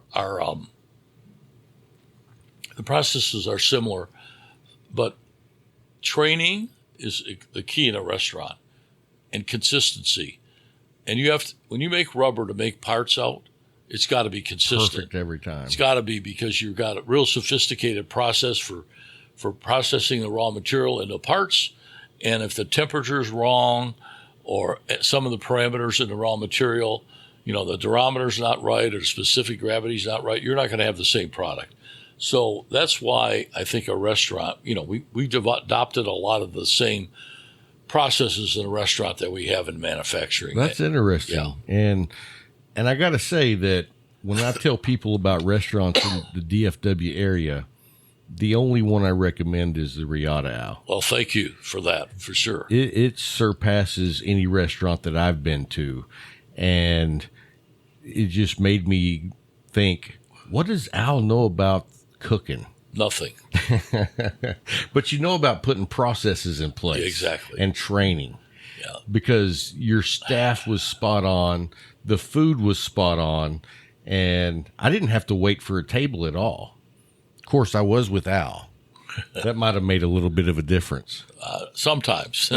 Sometimes you get in, sometimes you don't. The other day I was smoking cigars with a friend of mine, and I think she had too much wine, so on the way home, she says, I want some ice cream.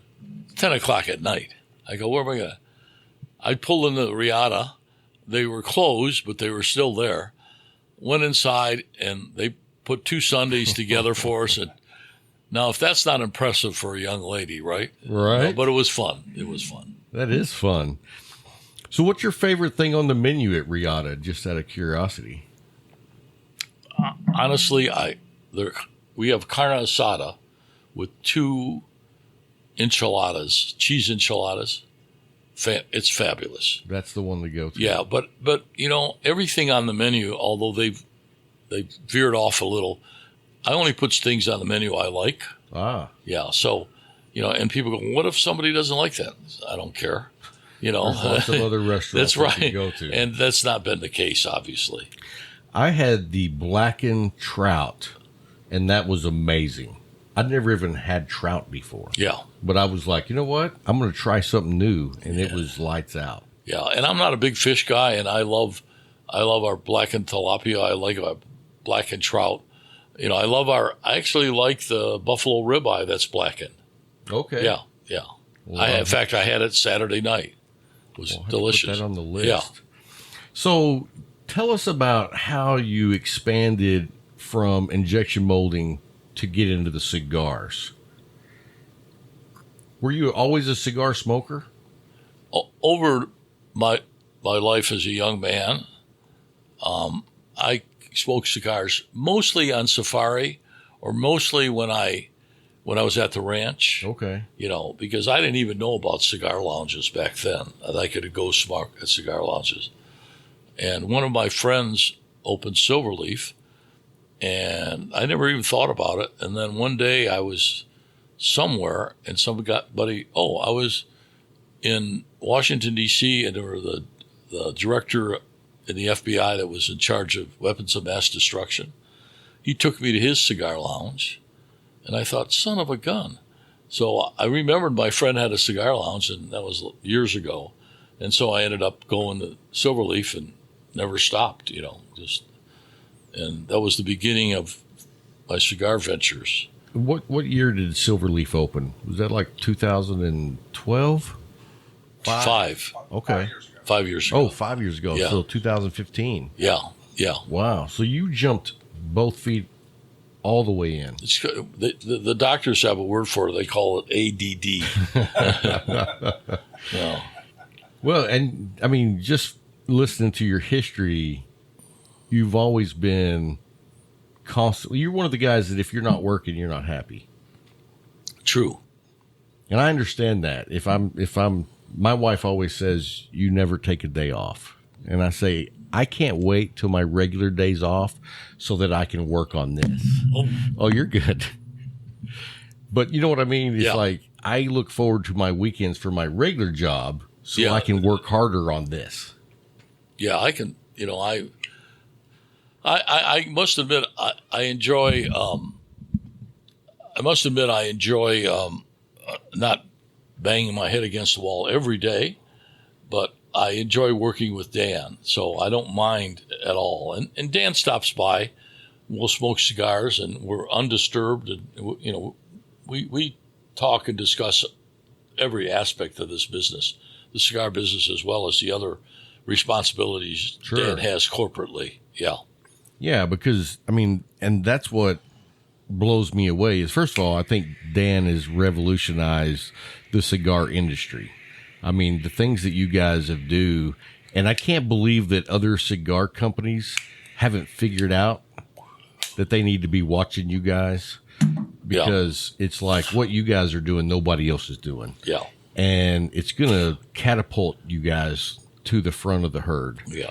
And everybody else is going to be looking around going, how did we miss that? Yeah. Well, we're seeing that a little bit now, and we don't revel in that. We just want to do a good job. That's all we care. That's all we care about. But the innovation is just impressive, because you're looking at a industry that's been around for 100 years. Yeah.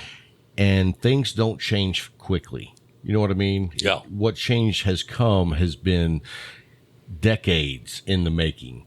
You guys did more in the last 12 months than the industry has done in the last 50 years. Well, I can't take credit for that, but I think we're trying to put a new face on some of the things that we do. And one of Amanda's missions, and Dan and mine, seriously, is there's a whole demographic out there that the industry treats not in the way they should, and that's women. Absolutely. And Amanda can tell you, I've always been an advocate of women since I was, first day in business. I enjoy women, so obviously, what a tremendous resource and smart, loyal, hardworking people. And so we'll be putting a very unique program together, and not for women, but making sure that it includes them in the industry. And there's no differential between a man and a woman. Making a cigar for the little lady, in my opinion, is stupid and degrading. Insulting. I guess that's really the word I was looking for. Yeah, no, I hate that. Well, I have a very good friend, and she smokes cigars about like I do. And we were in a cigar event one night, and she walks in, and the sales rep for that particular company, I won't mention any names, but he was like, "Oh, honey, I have the perfect cigar for you." And he hands her a little Connecticut, real light and mild. And she was pissed. Oh, yeah. She was offended. She was like, "So you judge me because I'm a woman?" She's like, "I smoke the darkest, boldest cigars you have, and I won't take any of yours. Thank you. Have a good night." Yeah. I mean, she was very offended. Yeah. I can listen. Usually they try to slip them a flavored cigar, women a flavored cigar, Let me tell you this.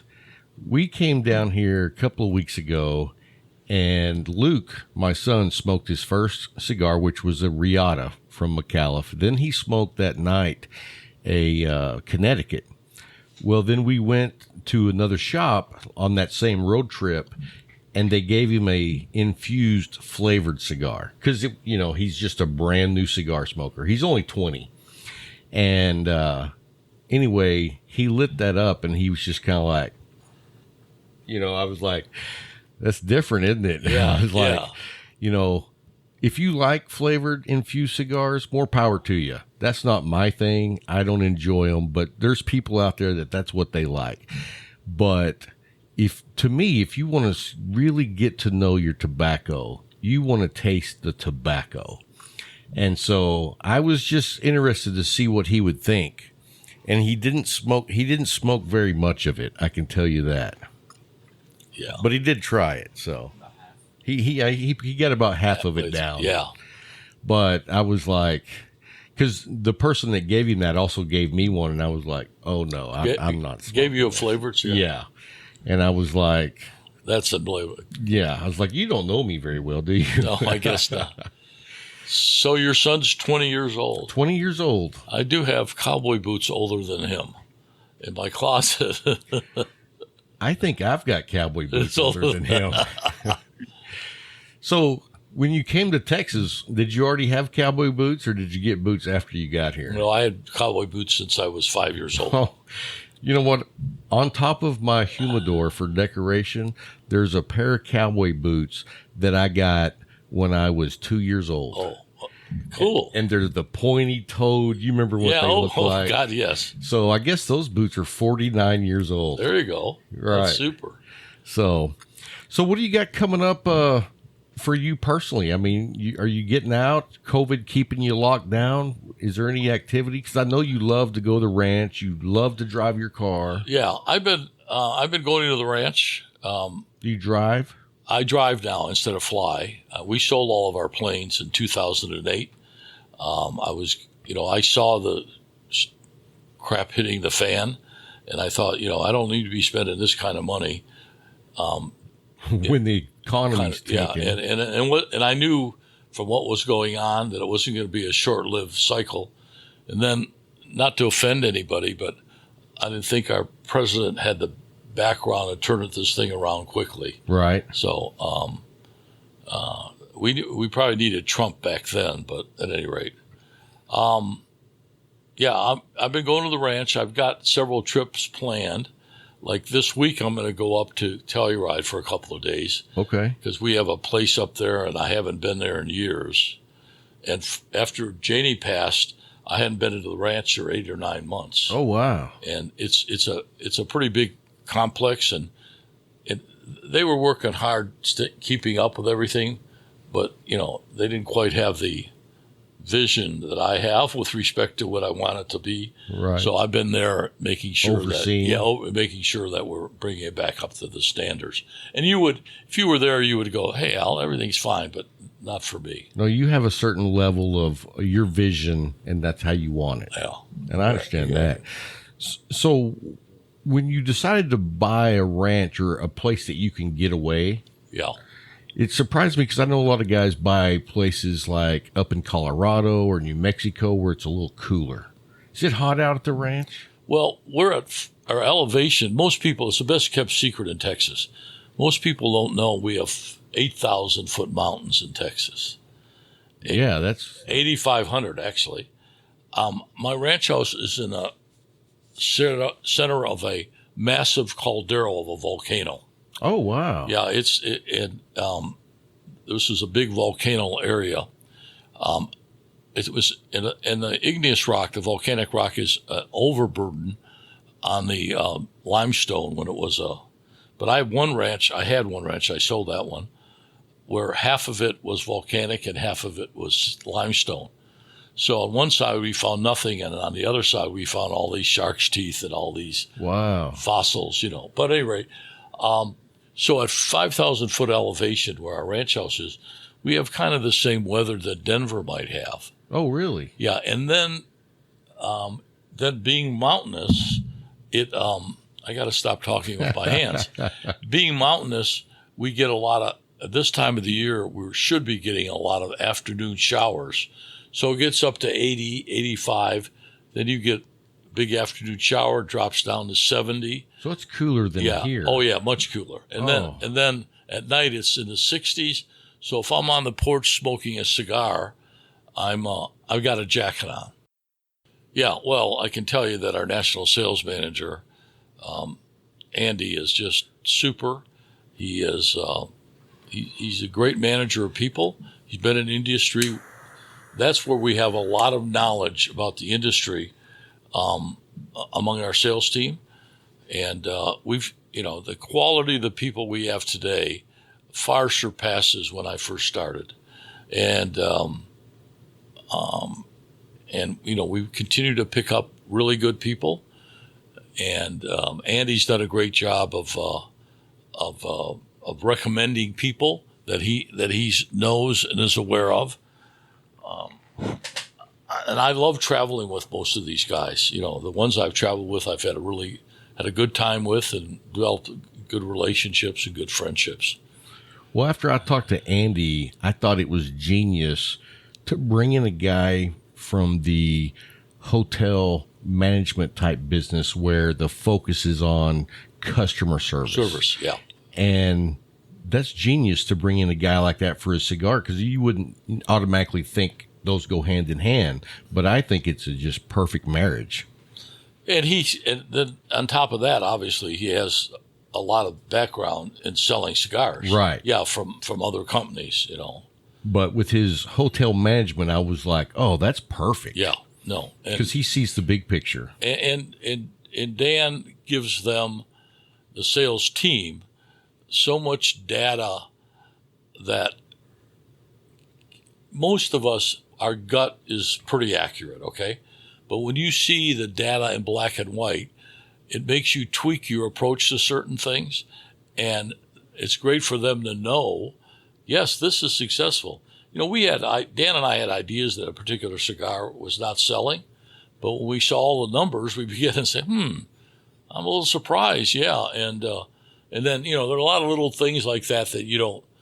Now when you have the data, and honestly, Dan, with the help of Andy and our sales team, the matrix that we get, or the information that we get, is I sit there and marvel. I'm unbelievable. The data that he pulls out of our information system is so helpful. He showed it to me, and I was blown away. There you go. Okay. I was just like, wow, that's something that you would see in a manufacturing company. You wouldn't necessarily think a cigar company would dig into that data, but I was blown away. I was like, oh, that's so valuable, and he's made it so easy to get to. Right. And I thank Microsoft every day for for training Dan and getting. Thank you, Microsoft. I'm getting the benefit of a $100 million experience. I'm not kidding. Yeah. Oh, absolutely. And I mean, he told me he took a class so he could program it himself, and that. Yeah. I was like, you know, a lot of guys would be like, oh, I got to hire somebody to do this. Dan just. I was sitting there, and he goes, you know, I just finished programming this, and I went, what? And he did. You know, it's teaching some of our IT people across the street a lot. You know. Well, and it's also leading by example. Mm-hmm. And I know that you got to be a big fan of that. He's an expert at that. Yeah. He's an absolute expert. You know, I appreciate some of the knowledge that he shared with me, just looking at my own, what we have goals, and I can apply some of those same values and ideas. So he's pretty top notch. He's helped me a tremendous amount by leading by example. A lot of it I can connect it with fried chicken. But, you know, he likes fried chicken. I follow him. No, I'm just kidding. He's just a super guy. Yeah, he really is. Well, Al, we want to say thank you so much for having us here at the headquarters and for you coming down, taking the time. This is the 100th episode, and we couldn't be more happier than to have you on the show. We just did an hour, maybe more, and it went by so fast. What a great experience for me. Well, thank you. Yeah. I mean, we wanted to have you just one-on-one for a long time. And so when it was the 100th episode, I was like, man, if we could get Al Micallef, that would be lights out. Well, I'll tell you, I enjoyed it. It was fun. I enjoyed meeting Luke, your son, who's behind the scenes here. He keeps pushing buttons and stuff. I'm impressed by that, actually. No, that's what he's good at, is just pushing buttons yeah. and telling me what to do. Yeah, I can understand that, Rob. I can understand that. Thank you very much. Oh, well, thank you, Al, and have a great weekend. Thank you. You too. Hey, guys, welcome back. I hope you enjoyed the interview as much as I enjoyed hanging out with Mr. Al Micallef. I mean, it was always a pleasure. The cool thing is my son got to go. He did the background audio and video and all that good stuff, but it was cool that he was able to meet Mr. Micallef. So we actually have our new producer on the show, Luke Jones. Welcome to the show, Luke. How are you, brother? I'm doing good. Or should I say good. son? Son. So Father. anyway, Luke is smoking, I want to say his fourth cigar. Either fourth or fifth. Fourth or fifth, but somewhere in there. Somewhere in there. But anyway, he's been saving in the humidor the Island Gem for a few weeks. Yep. And man, I tell you what, when I was looking at it, I was like, man, I love those sticks because I haven't had one in several weeks now. Yeah. You know, so anyway, he's smoking a cigar that looks pretty good to me. What do you think so far? I'm enjoying it so far. I've Good. never had one. I've seen you smoke a few of them, so. Yeah, I've had quite a few of those. And I got to say, during the break, I figured out what my cigar was by asking Bryant. And I mean, it hit me like a ton of bricks. I was like, is this a AJ Fernandez? And he was like, yes. And I thought it was the San Latanos, but it was actually the Diaz Gloria. And I should have known because the Diaz Glorias is more luxury than the San Latano. And I smoke a ton of the San Latano. I love the San Latano. But if you want to kick it up a notch as far as luxury, you go to the Diaz Gloria. Great stick. Great stick. So anyway, we wanted to have Luke on the show so you guys could get to know him a little bit. He is like at the very infancy stage of cigar smoking. For sure. And so it's kind of cool, though, to be able to get your perspective because with me and Bryant's, our perspective is completely different. Yeah, for sure. Because we've been on a long journey. You're like at the base of the mountain. Yeah, I'm still trying new sticks. I don't really know what I'm doing yet, so y'all are just kind of helping me out. I was going to say you're like a hobo. Okay. But that's not. That's a little, I don't know about that, but sure, you know? No, I wasn't. That's not what I meant. Hobbit. Okay. You're like a hobbit. How am I? Just because I'm going on a journey? Is Yes. that? Okay, sure. You're looking for a gold ring around a special cigar from this point forward. And from now on, you're looking for the Holy Grail. Sure. May you never find it, but may your journey be excellent. Sure. Well, Isn't that what you say, Bryant? 100%. I mean, 100%. It's a great journey. And, you know, I've smoked some really great cigars, but it's never been the cigar that's like, that's the cigar that saved my soul.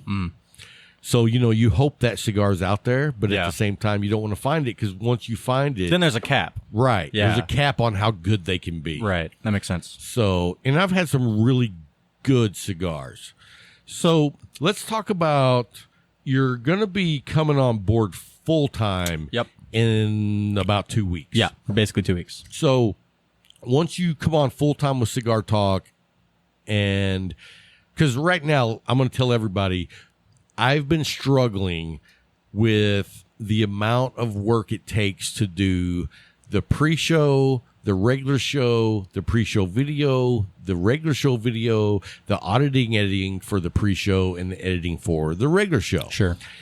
So when Luke comes on board full-time, I'm no longer doing that, and he is going to be like clockwork on having the episodes released on time. If it's not released on schedule. time, you can blame me, Yes. not him. Yes. But for all of those right now, And still now you blame can him. still blame me, but I don't care Yep. because I'm doing the best I can. So anyway, did you want to drink a bourbon or are you good? Sure. Okay, here. I'm just passing him my glass. Whatever. So that's the Jefferson's Reserve. Just take a little sip. It's really nice. That is good. This was a gift from Sean O'Connor. So I want to say, you know what? I feel guilty because I'm going to tell you guys something. I haven't been on Instagram as much as I usually am over the last week. And I just kind of took a break. You know what I mean? Sometimes you got to take a break. Sure. Social media is full time. It sucks. It's just punching you in the face, punching you in the balls, and then you get to enjoy great conversations with your cigar buddies. That's the great part. That's the great part. But all the other stuff is not good. the great stuff. I hate social media, but I know how it works. Well, that's good because you're going to be doing. And let me tell you this, guys. So Luke is going to take over the social media on Instagram. So that will be Luke Jones will be Cigar Talk on Instagram. He will take care of all the messages, and I will be on Discord. Yep. That's where I hang out. That's where I post. And so you'll be posting stuff, I assume, that I take pictures of. Yeah. Because I'll send you my cigar photos. Send me pictures. I'll take a few of my own. Cool. See how that goes. I don't know. We'll see. Just so you know, the show is about cigars. I was aware. Okay. Just a little bit. Cigar Talk. Yeah. Anyway, well, cool. I'm looking forward to you taking over Instagram. Yeah. I'm still going to keep doing Facebook. One, you hate that. I'm not touching Facebook. Yeah. And two, I do a lot of talking on Messenger with a lot of cigar guys. Sure. That makes a lot of sense. So I enjoy that. And anyway, I'm also an ambassador. So I go on and talk to the ambassador guys. Sure. So, I'm going to do the Facebook, you do the Instagram, and then I'll do a lot of the Discord. Yeah. Well, not I'm like still going to you do the Discord You're stuff. the behind the scenes guy. Wait, Bryant's raising his hand. Oh, he's got a question. You don't stop anything. Just This is for Luke. Can we hear Luke? It's about Luke. let me tell you something. In case you guys can't hear Bryant, he's like, this is the opportunity for everyone to meet Luke, and you're talking. Shut up. Shut up. All right, go ahead. What do you got to say, chump? Let's play Stump the Chump. Stump the chump. I don't know. What do you want me to say? What's your feelings on coming into the cigar community? What have your observations So been? far, Yeah. it's been great. It's been welcoming. Everyone I've talked to, even though I'm new, they treat me as if I'm one of them, and it's great. I think that's awesome. I think the community is. I'm a gamer at heart. I'm huge in a lot of gaming communities.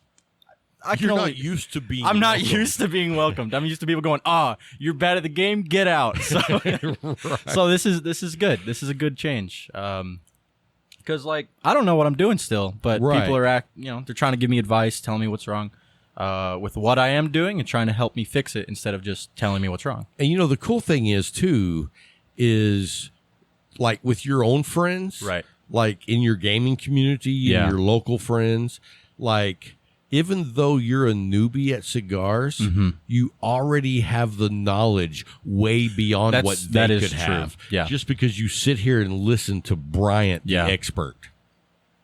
Sure. You got quiet for a minute. I expected you to compliment yourself, and then you didn't do it. This show's all about Bryant. I don't know if you've realized that, but, if we could get a picture of Bryant, okay, Bryant says no. Anyway, we're going to move on. Okay. So, you've enjoyed the experience of the community, and you've met some great community. 100%. We look at the road trip we went on. We went to the Micallef headquarters. Yeah. We went and hung out with Al and his wife from The Good Cigar. Great people. You got to meet and hang out with Sean O'Connor. Awesome guy. Then we went to Granbury, and you got to meet Dave Lampert at his cigar shop. Which is a great shop and a great guy. And so, wow, when you jump in, and, I'm going to say this, and I don't mean this to sound like we think we're anything, because we don't. Okay. But you're getting to go as a newbie to cigar shops with Cigar Talk. Right. And So there's a little bit different. our name is known. Right. So that's a bigger deal than Well, I'm just saying- Luke Jones going to. Because let me tell you what, when I first started going to cigar shops at Cigar Talk, people were like, who the hell is this guy? So it's a different experience. Yeah. People are like, oh, Luke Jones, awesome. When I was showing up, they were like, who's this dumbass? So anyway. For sure. Yeah, it's been that. I'm sure that's also changed my perspective a little bit. Sure. But I don't think but that the much. people though. are great no yeah, matter what. I think that didn't change how they treated me. I think that's a difference. And you've also gone with me to some cigar shops when we weren't doing a show. Right, and just got to meet them in full on in person. Because we went by the Paladin and you met Aaron and Matthew. both really cool guys. Really nice guys. One of my very favorite shops when I'm in the Fort Worth area. You go in, They have a nice selection. And I love, they have their own cigar, which you can't get anywhere else. Right, yeah, you so told me when about I that. go there, I want to say it's called, and Matthew, Aaron, forgive me if I get it wrong, but I think it's called the Tapao. I think it's close, if not it. Yeah, I think it's Tapao or something like that, and it's just their own cigar, and it's like, it's not a cigar that I would want to smoke every day, all Sure. day, but it's like a treat to smoke it every so often. And so to me, that's a special stick. And it's, shoot, I want to say it's only like 7 something. It's cheap. That's good. Yeah. So I usually pick up 2 or 3 just so I like to space them out. Yeah, but that it's makes a sense. really unique stick, and I love those guys. So, what is your vision for your opportunity to make changes with Cigar Talk? Where do you want to see Cigar Talk go in the next 12 months? I mean, have you thought these things out, or are you just I've thought about from it. the hip? I have a lot of ideas for like content that we can bring out. I've got some ideas. We've been talking about doing, going out and playing golf, things like that. Yeah, so Luke wants us, me and Bryant, to get in a cart, have a full bottle of Eagle Rare, some golf ball. We'll need a lot of golf balls. Yeah. And go play golf. Yeah, just have a good time. And video it, because it'll just be us. And so Yeah, and we'll see. just do whatever. That's Luke's idea. If you like it, it was my idea. If you hate it, it was Luke's idea. What? So I was the one who but came we're up going with to do it. video on that as well. Yes. So and trust me, it will be like watching Laurel and Hardy on the golf course. Especially the driving after that. Especially the driving. Oh, yeah. Yeah. Good thing you can't get pulled over in a golf cart. I don't know. I don't think you can. I mean, You got to stay on the course. yeah, it depends where you are. well, yeah. Yeah. No, I think stuff towards it has nothing to do with the podcast, but more focused on you guys is going to be really cool. Just to, personality. It's a big thing when it comes to content. So I think it'll be fun. 1 for us, because why not? And 2, I think it'll be good content for everyone watching. And the cool thing is, we're getting ready to start doing this right when the weather is Yeah, perfect. 100%. So we can do some outdoor stuff. It's been way too hot to even attempt to do anything. Yeah, for you guys that don't live in Texas, you just don't even know.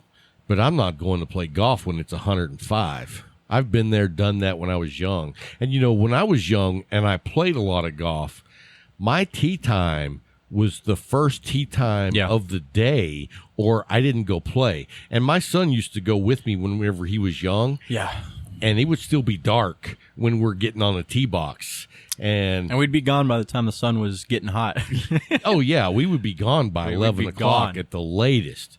Usually it was more like 10:15, 10:20. We're pulling out of the parking lot. I'm not a heat guy. No. And, it was something that my dad that's what he taught me. When we go play golf, we go at the very first tee time. Me and my brother Russell were talking about that the other day, and we were talking about you'd be teeing off with Dad, and you didn't know where your ball went. It was that dark. Man. And the funny thing is, sometimes we would be the second party teeing off, and you're looking down there, and it's like, I don't know if we can go because I can't see those guys.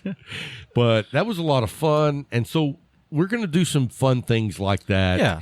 And, one of the ideas that I had, Bryant, was we're going to go do one of those virtual reality things. At prime time, they have a whole area just made for that, and that sounds really fun. Cause It would be more fun if they let you smoke cigars. That is true. I have a VR, but no room for Right. more than one person. And we don't smoke cigars in your place. That's also true. So, the other thing is we should go bowling. That'd be fun. What do you mean, no? Oh, true. You can get one of those Yeah, you can get the granny rollers. dragon. The little pink dragon, you roll it down the tail. Because I bet we could find a little town that has a bowling alley that you could still smoke. Probably. You know what I mean? Like Breckenridge or Ballinger, some little town like that where that's where the smokers go. Yeah. If they had but I'll tell you what, a friend of mine down at the Leaf was telling, you know what? It was 530 Fred, rest in peace. But 30 Fred told me that the local VFW, you could not smoke. That's how bad Abilene sucks balls. Abilene has so many restrictions on everything. Well, you know, I was talking to someone about that, and they were like, well, I thought Texas was free for business, you know, with no restrictions. And I was like, but when you get into certain towns, there's city ordinances. And, you know, Texas isn't what it used to be on some of those city ordinances. Nope. Especially when it pertains to smoking cigars. Very true. So as a 20-year-old, the law changed after you were of smoking age. Mm-hmm. So you're still able to enjoy cigars. I'm still able to do it. Which I thought they were going to not grandfather. Yeah. I was like, man, that sucks. Yeah. But you were grandfathered in. I was grandfathered in. So that was cool. That was great. Otherwise, it'd be kind of crappy right now. Yeah, for sure. I'm glad that I was grandfathered in. I think it's dumb to raise the smoking age when so many people... I know I have so many friends that started smoking when they were like 15. So it's like, I don't know, it doesn't really change anything. It just means that they can't actually buy them, but people are still going to sell to them. There's ways. Yeah, there's ways. Like if you got a friend that works at the convenience store, you can buy cigarettes. He's just going to sell it because what is he going to do? Or your mom, or your mom dad, sells, your brother, your sister, your grandma. It's not like it does a lot, and I think. Well, here's the thing about, especially on cigarettes, you got to get them while they're young. Yeah, because you don't see a bunch of 60-year-old men standing around a campfire going, "Dang, I'd like to be having smoke like that inside my lungs.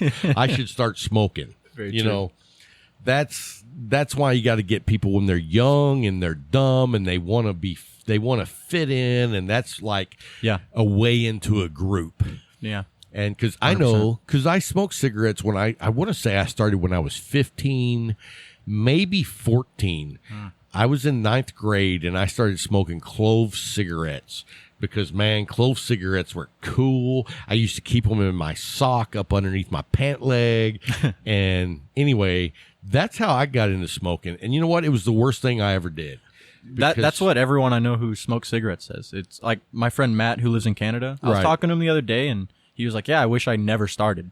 Because he smokes a lot, and he doesn't want to. But when I quit smoking cigarettes, I was 33 or 34, and I was smoking almost 3 packs a day. Dang.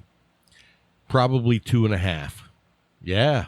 That's a lot. And I was, we could smoke while we worked. Right, yeah. So, because I was working outside. So, I smoked all day.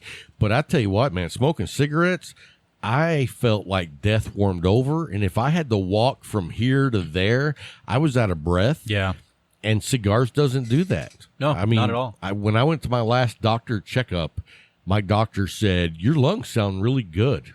And I was like, yeah, because I don't smoke. I puff.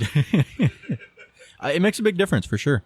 I think, unless you inhale. But well, and there are people that do that. I'm aware. I accidentally did it at the Micallef headquarters. And I was like while we were sitting there, I was going, yeah, that's not fun. I wasn't expecting that. I've done it a few times on cigars, and literally it it feels like someone hit you in the chest with a pickaxe. It does. It is not fun. Now, I do know guys that inhale, and one of them quit. That's good. Because it was, he didn't quit not inhaling. He quit cigars because he didn't know how to smoke cigars without inhaling. I guess that's good in a way. That's good that he knew that he had to stop because he couldn't puff. But his doctor said you're going to die if you don't. So that's good. Yeah. But at the same time, you know who inhales? And I don't even think he knows he inhales. Who? Is Ed. Oh, yeah. Oh, Fast Eddie. Ed inhales. Now, he doesn't inhale to the extent that my other friend does or did. But whenever I see him sitting there exhaling, I'll see some smoke coming out after 2 minutes later, and I'm like, that's not good. But you know what? When you're old, I'm not going to rag on you. Yeah. It's like, that makes sense. You know what? If you go tomorrow, you had a good life. That's a great way to look at it.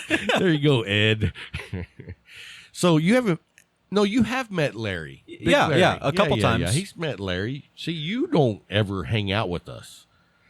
Well, I just happened to be here when Larry came over. Right.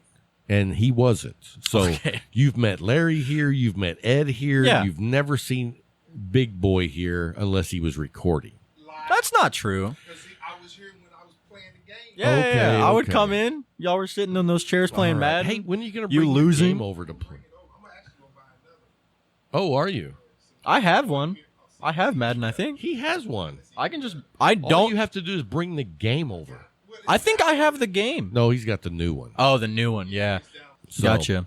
Me and Brian are been talking, and maybe we could do that. Sure. No, that'd be fun, we too. We could do a rematch. We would need to get a capture card. We don't have one. Okay, But cool. it wouldn't be that bad. I don't think nobody wants to see the game. Why not? Language gets yeah. rough during a football game. It's 'Cause fine. When Brian starts losing, whew, man, you don't want to hear the things that comes out of his mouth. I mean, I start praying for him. So, anyway, well, hey, man, we're going to take a quick little break, and me and Bryant are going to swap and let you and Bryant talk for a minute. Because now we'll see if Bryant talks too much. Because, so you better get ready to talk. Hey, I'm ready to Bryant talk. I'm ready to is talk. just going to sit here, probably looking at his phone. But anyway, we'll be right back. All right. First of all, the first question that everybody ready. in the world wants to know. I'm ready. How is it being Rob Jones's child? You know, it was tough. Starting out, I didn't know what to do. Had to find my way. No, I'm just kidding. It was good. You know, it was good. Good. It was good. You know, me and my dad, we've joked. We have similar humor. Please don't say that. Not to the same extent. Okay. He goes far. I have You not have a line. You have a threshold. Yeah, I'm like, I'm gonna stop around this area. Yeah. His area, it's out the shed. Yeah. It's gone. It has no barrier. But you know, I can at least appreciate his jokes, Yeah. and I will laugh at them. I just won't always join in. I join in a lot though, usually, right? Yeah. He's sitting over to shake your head. Yeah, that's right. Yeah. But my thing is being able to, as he alluded to earlier, being able to come into the cigar community Yeah. and be blessed with not just meeting, the industry people, Yeah, awesome people. but meeting people from local local bar and Right. brick and mortars, and seeing the true atmosphere of Yeah. it. How was that? It was cool. I mean, because even when I was like 17 or something, I'd go into the Leaf just to hang out with everyone and getting to meet people just through that. And this was way before I started smoking cigars or even started thinking about it. I was just there. Gotcha.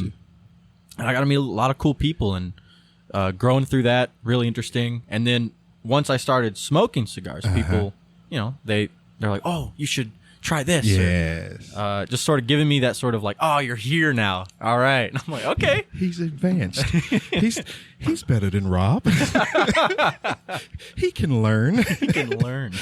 But you talked earlier also about your gaming, who you are as a gamer. Right. Give us a little bit about that. Sure. When I was, 13, I started playing Dota 2. That was like the start of my I want to get good at gaming. Dota 2 is a very, very complicated, hard game. It's a MOBA. If you've heard of League of Legends, it's very similar to that. Yes. Me and my team started a team around 2014. Okay. And over a couple of years, we got into semi-pro leagues. Like if there's S tier teams, like we were maybe C, maybe C tier, and we were going up. We were beating B tier teams. Okay. And then we decided to stop there. I didn't want to, but whatever. That's the Rob in you. I was like, we could keep going. All right. Yeah. But, it was fun. And then I decided to switch from that to Super Smash Brothers because I've heard of that. I'm good at that game. I'm currently number 7 in Abilene. We've got a lot of good people here. We've got 4 of the best in West Texas, and 2 of them are best in Texas. Wow. So I'm slowly getting better, trying to get Gotcha. there. But Out of how many? out of how many people? Out of 10. Out of how many? Best out of 10, but I guess out of everyone, I don't know. It's somewhere in the range of, in Abilene, 50 people, I guess. So you're 7 out of 50. That's a Yeah. good ranking. That is a good ranking. That's a good and ranking. I'm also a coach. Yeah, that's for what it. I was going to get it to that, because you were talking about, it was about 3 weeks ago that Yeah. one of your players, one One of my players. I've from the beginning, because I started coaching at ACU, not getting paid, just volunteer, because why not? And he joined, I guess, last year. Okay.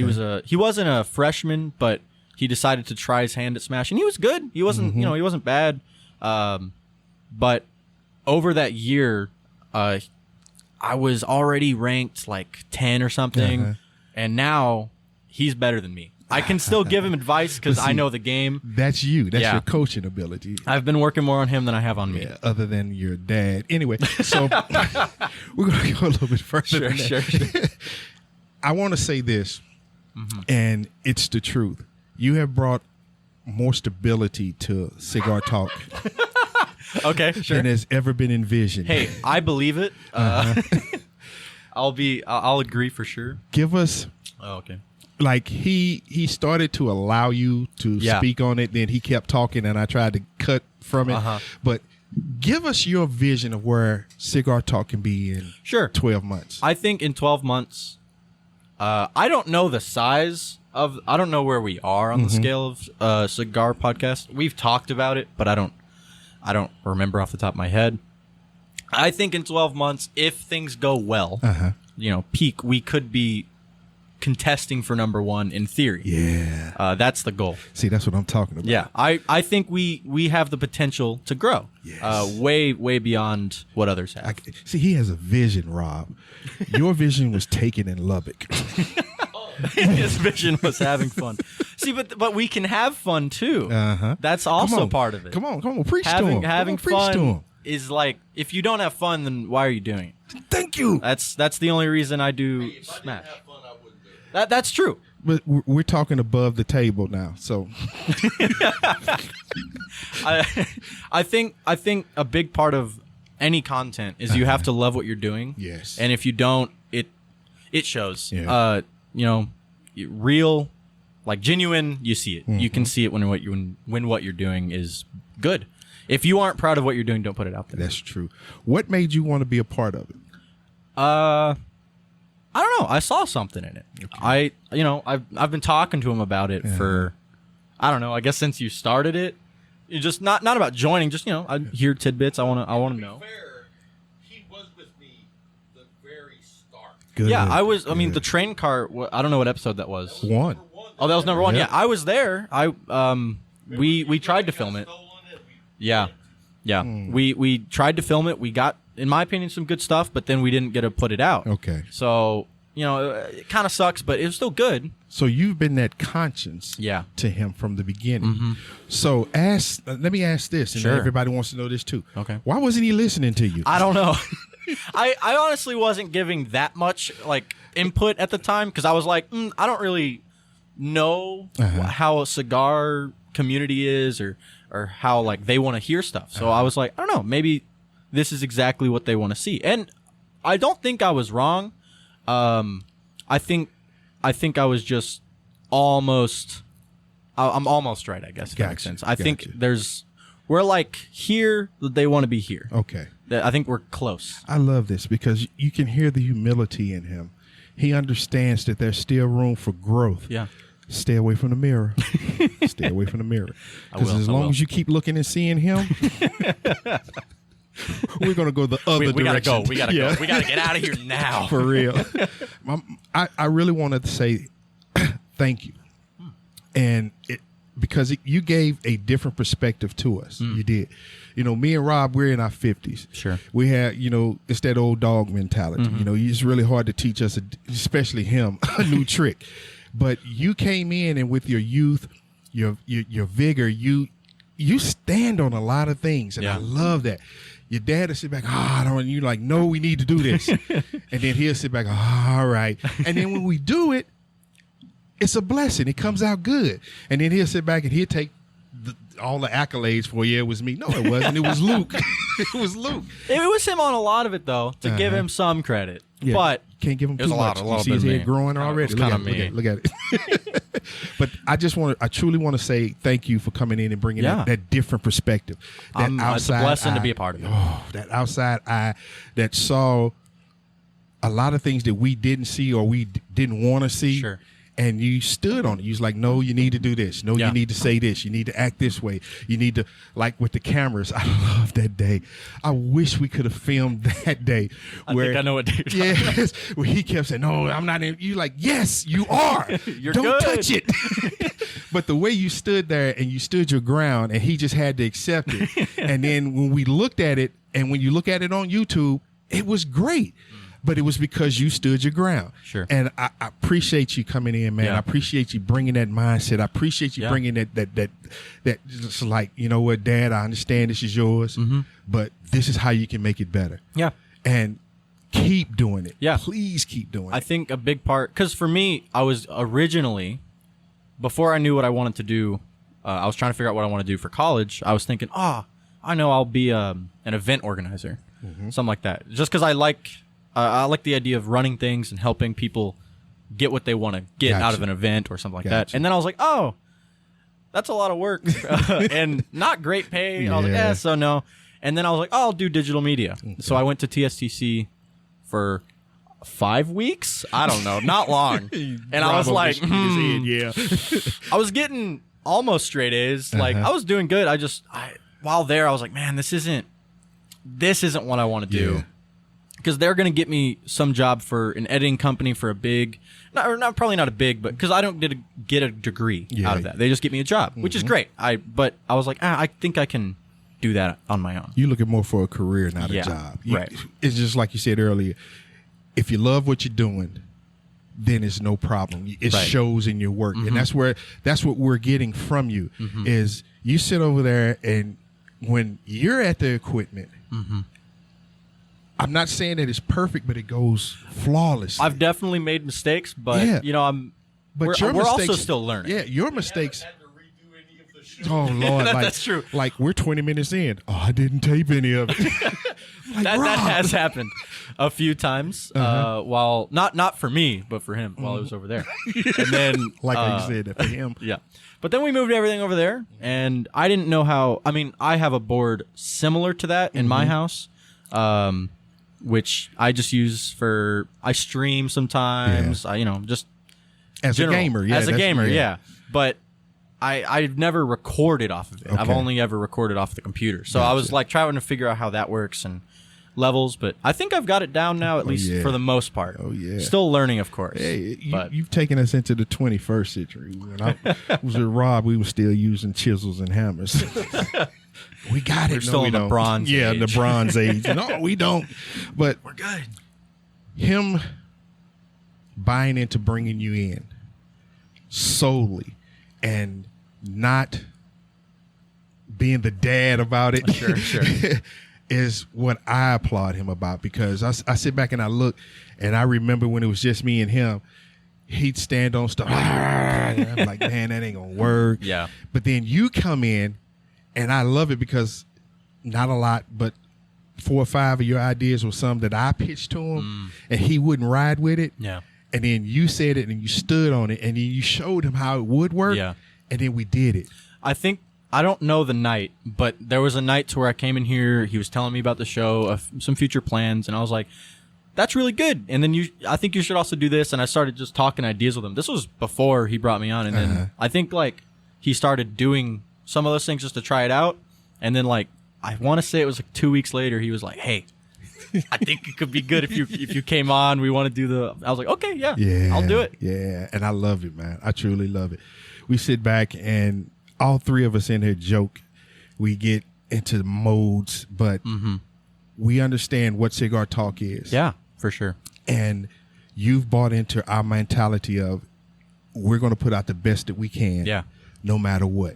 Right. And I remember when you all were arguing about equipment and he was like, we're going to get, and he was like, no, we're broke. Wait. Yep. We're broke. Wait. And that's the mindset. That's the stability that we need, because we both fly off going different directions. I've had to, because I'm the one who talked him into buying the lavaliers. Yes. Even though we didn't need them, but I think if we're wanting to do other content where we're going out or anything like that, we need them. Yeah. So I think it was a worthy investment once we start doing that. Gotcha. We've not gotten to use them yet, but it's fine. But the point is, I couldn't have talked him into that. That's fair. Because he'd have looked at me like, nope. Nope. Because even with the lavaliers, he wanted something else. He was like, no, this is what we need. Well, I really think, no, we got one. Let's get another one first. And I was like, yes. But that mentality has helped us, and I pray that you don't leave us. I'm not planning on it. Stay with us. Give old guys a chance, man. And help us get to that point, because it's not about me and Rob. We look at it about everybody that takes out of their time to just listen to us. Yeah, no, for sure. I think a big part of Cigar Talk is its listeners. Like, I've met a few of them. Yes. Sean, 100. I had heard of him a few times. Yeah. Got, great. And then I met him and I was like, wow, this dude's awesome. Like, and he listens to the show and he knew who I was. And I was like, oh, that's cool. Like, I've never been on camera, but y'all know who I am. And I was that's the beauty of it, because in the end, it's about the show. It's not about one person. When Rob started off, he thought he could do it by himself, and then it takes a team. Yeah, he brought me on, and I'm still thankful for that. And then he still realized that, okay, we can go further, but we need that diamond in the rough. For sure. Boom, here you come. Yeah. I tell everybody, that's my producer, man. That's my producer. And your shirt is coming. Hey, I appreciate your that. Your shirt is coming. But I'm a big fan of the shirts, so I was excited when you told me that. I was like, hey! Your shirt is coming, because in the end, Cigar Talk is not just Rob Bryant. It's Rob Bryant, Luke, the Patreons, the listeners, the brick and mortars, our sponsors. It's everybody. It's everyone. It's everybody. And you have that mindset. You have that dream, that vision for us. And I'm following you, man. I'm seriously following you. Well, I truly appreciate you, bro. Hey, I appreciate you. Hey, now, if we can get your father to ride along with that. Just a little bit. Just a little bit. And stop sitting over there being the boss. Look at him, man. I wish we had a camera so we could show everybody him. We definitely should get one just to go right there. Yeah. Just it'd be funny. So you see him. Look at him sitting over there. In the end. You just look. Well, brother, welcome. Hey. Welcome to the Leaf. Oh, yeah. Welcome to the Brotherhood of the Leaf. You jumped in, and like I say, I started off with Micallef. I'm not Micallef, but Monte Cristos. But you started off. I started with Micallef. Yeah, on the bruh. I mean, in the headquarters. In the headquarters, cool. Meeting the founder. Oh yeah, the owner, and hanging around with two knuckleheads. Oh yeah. Hey man, yeah, it's good. Congratulations, Thank you. Bro. Appreciate Thank you, it, man. Thank you. Now, you know what's crazy is that stick that you gave me. I just finished it. See. Dude, that's a good hour and 40 minutes in. We have corralled Rob in. You guys go out and look for the AJ. I don't know if you can see that very well, but that is the Dia Glorious. Dia Glorious. Gloria. Good smoke. Did you have another stick for me too? No, that was it. Oh, okay. That was it. I just want to make sure. No. I'm not like you. I buy stuff for you, or I'm giving stuff for you, and I get it, and you get it. Yeah, you get it.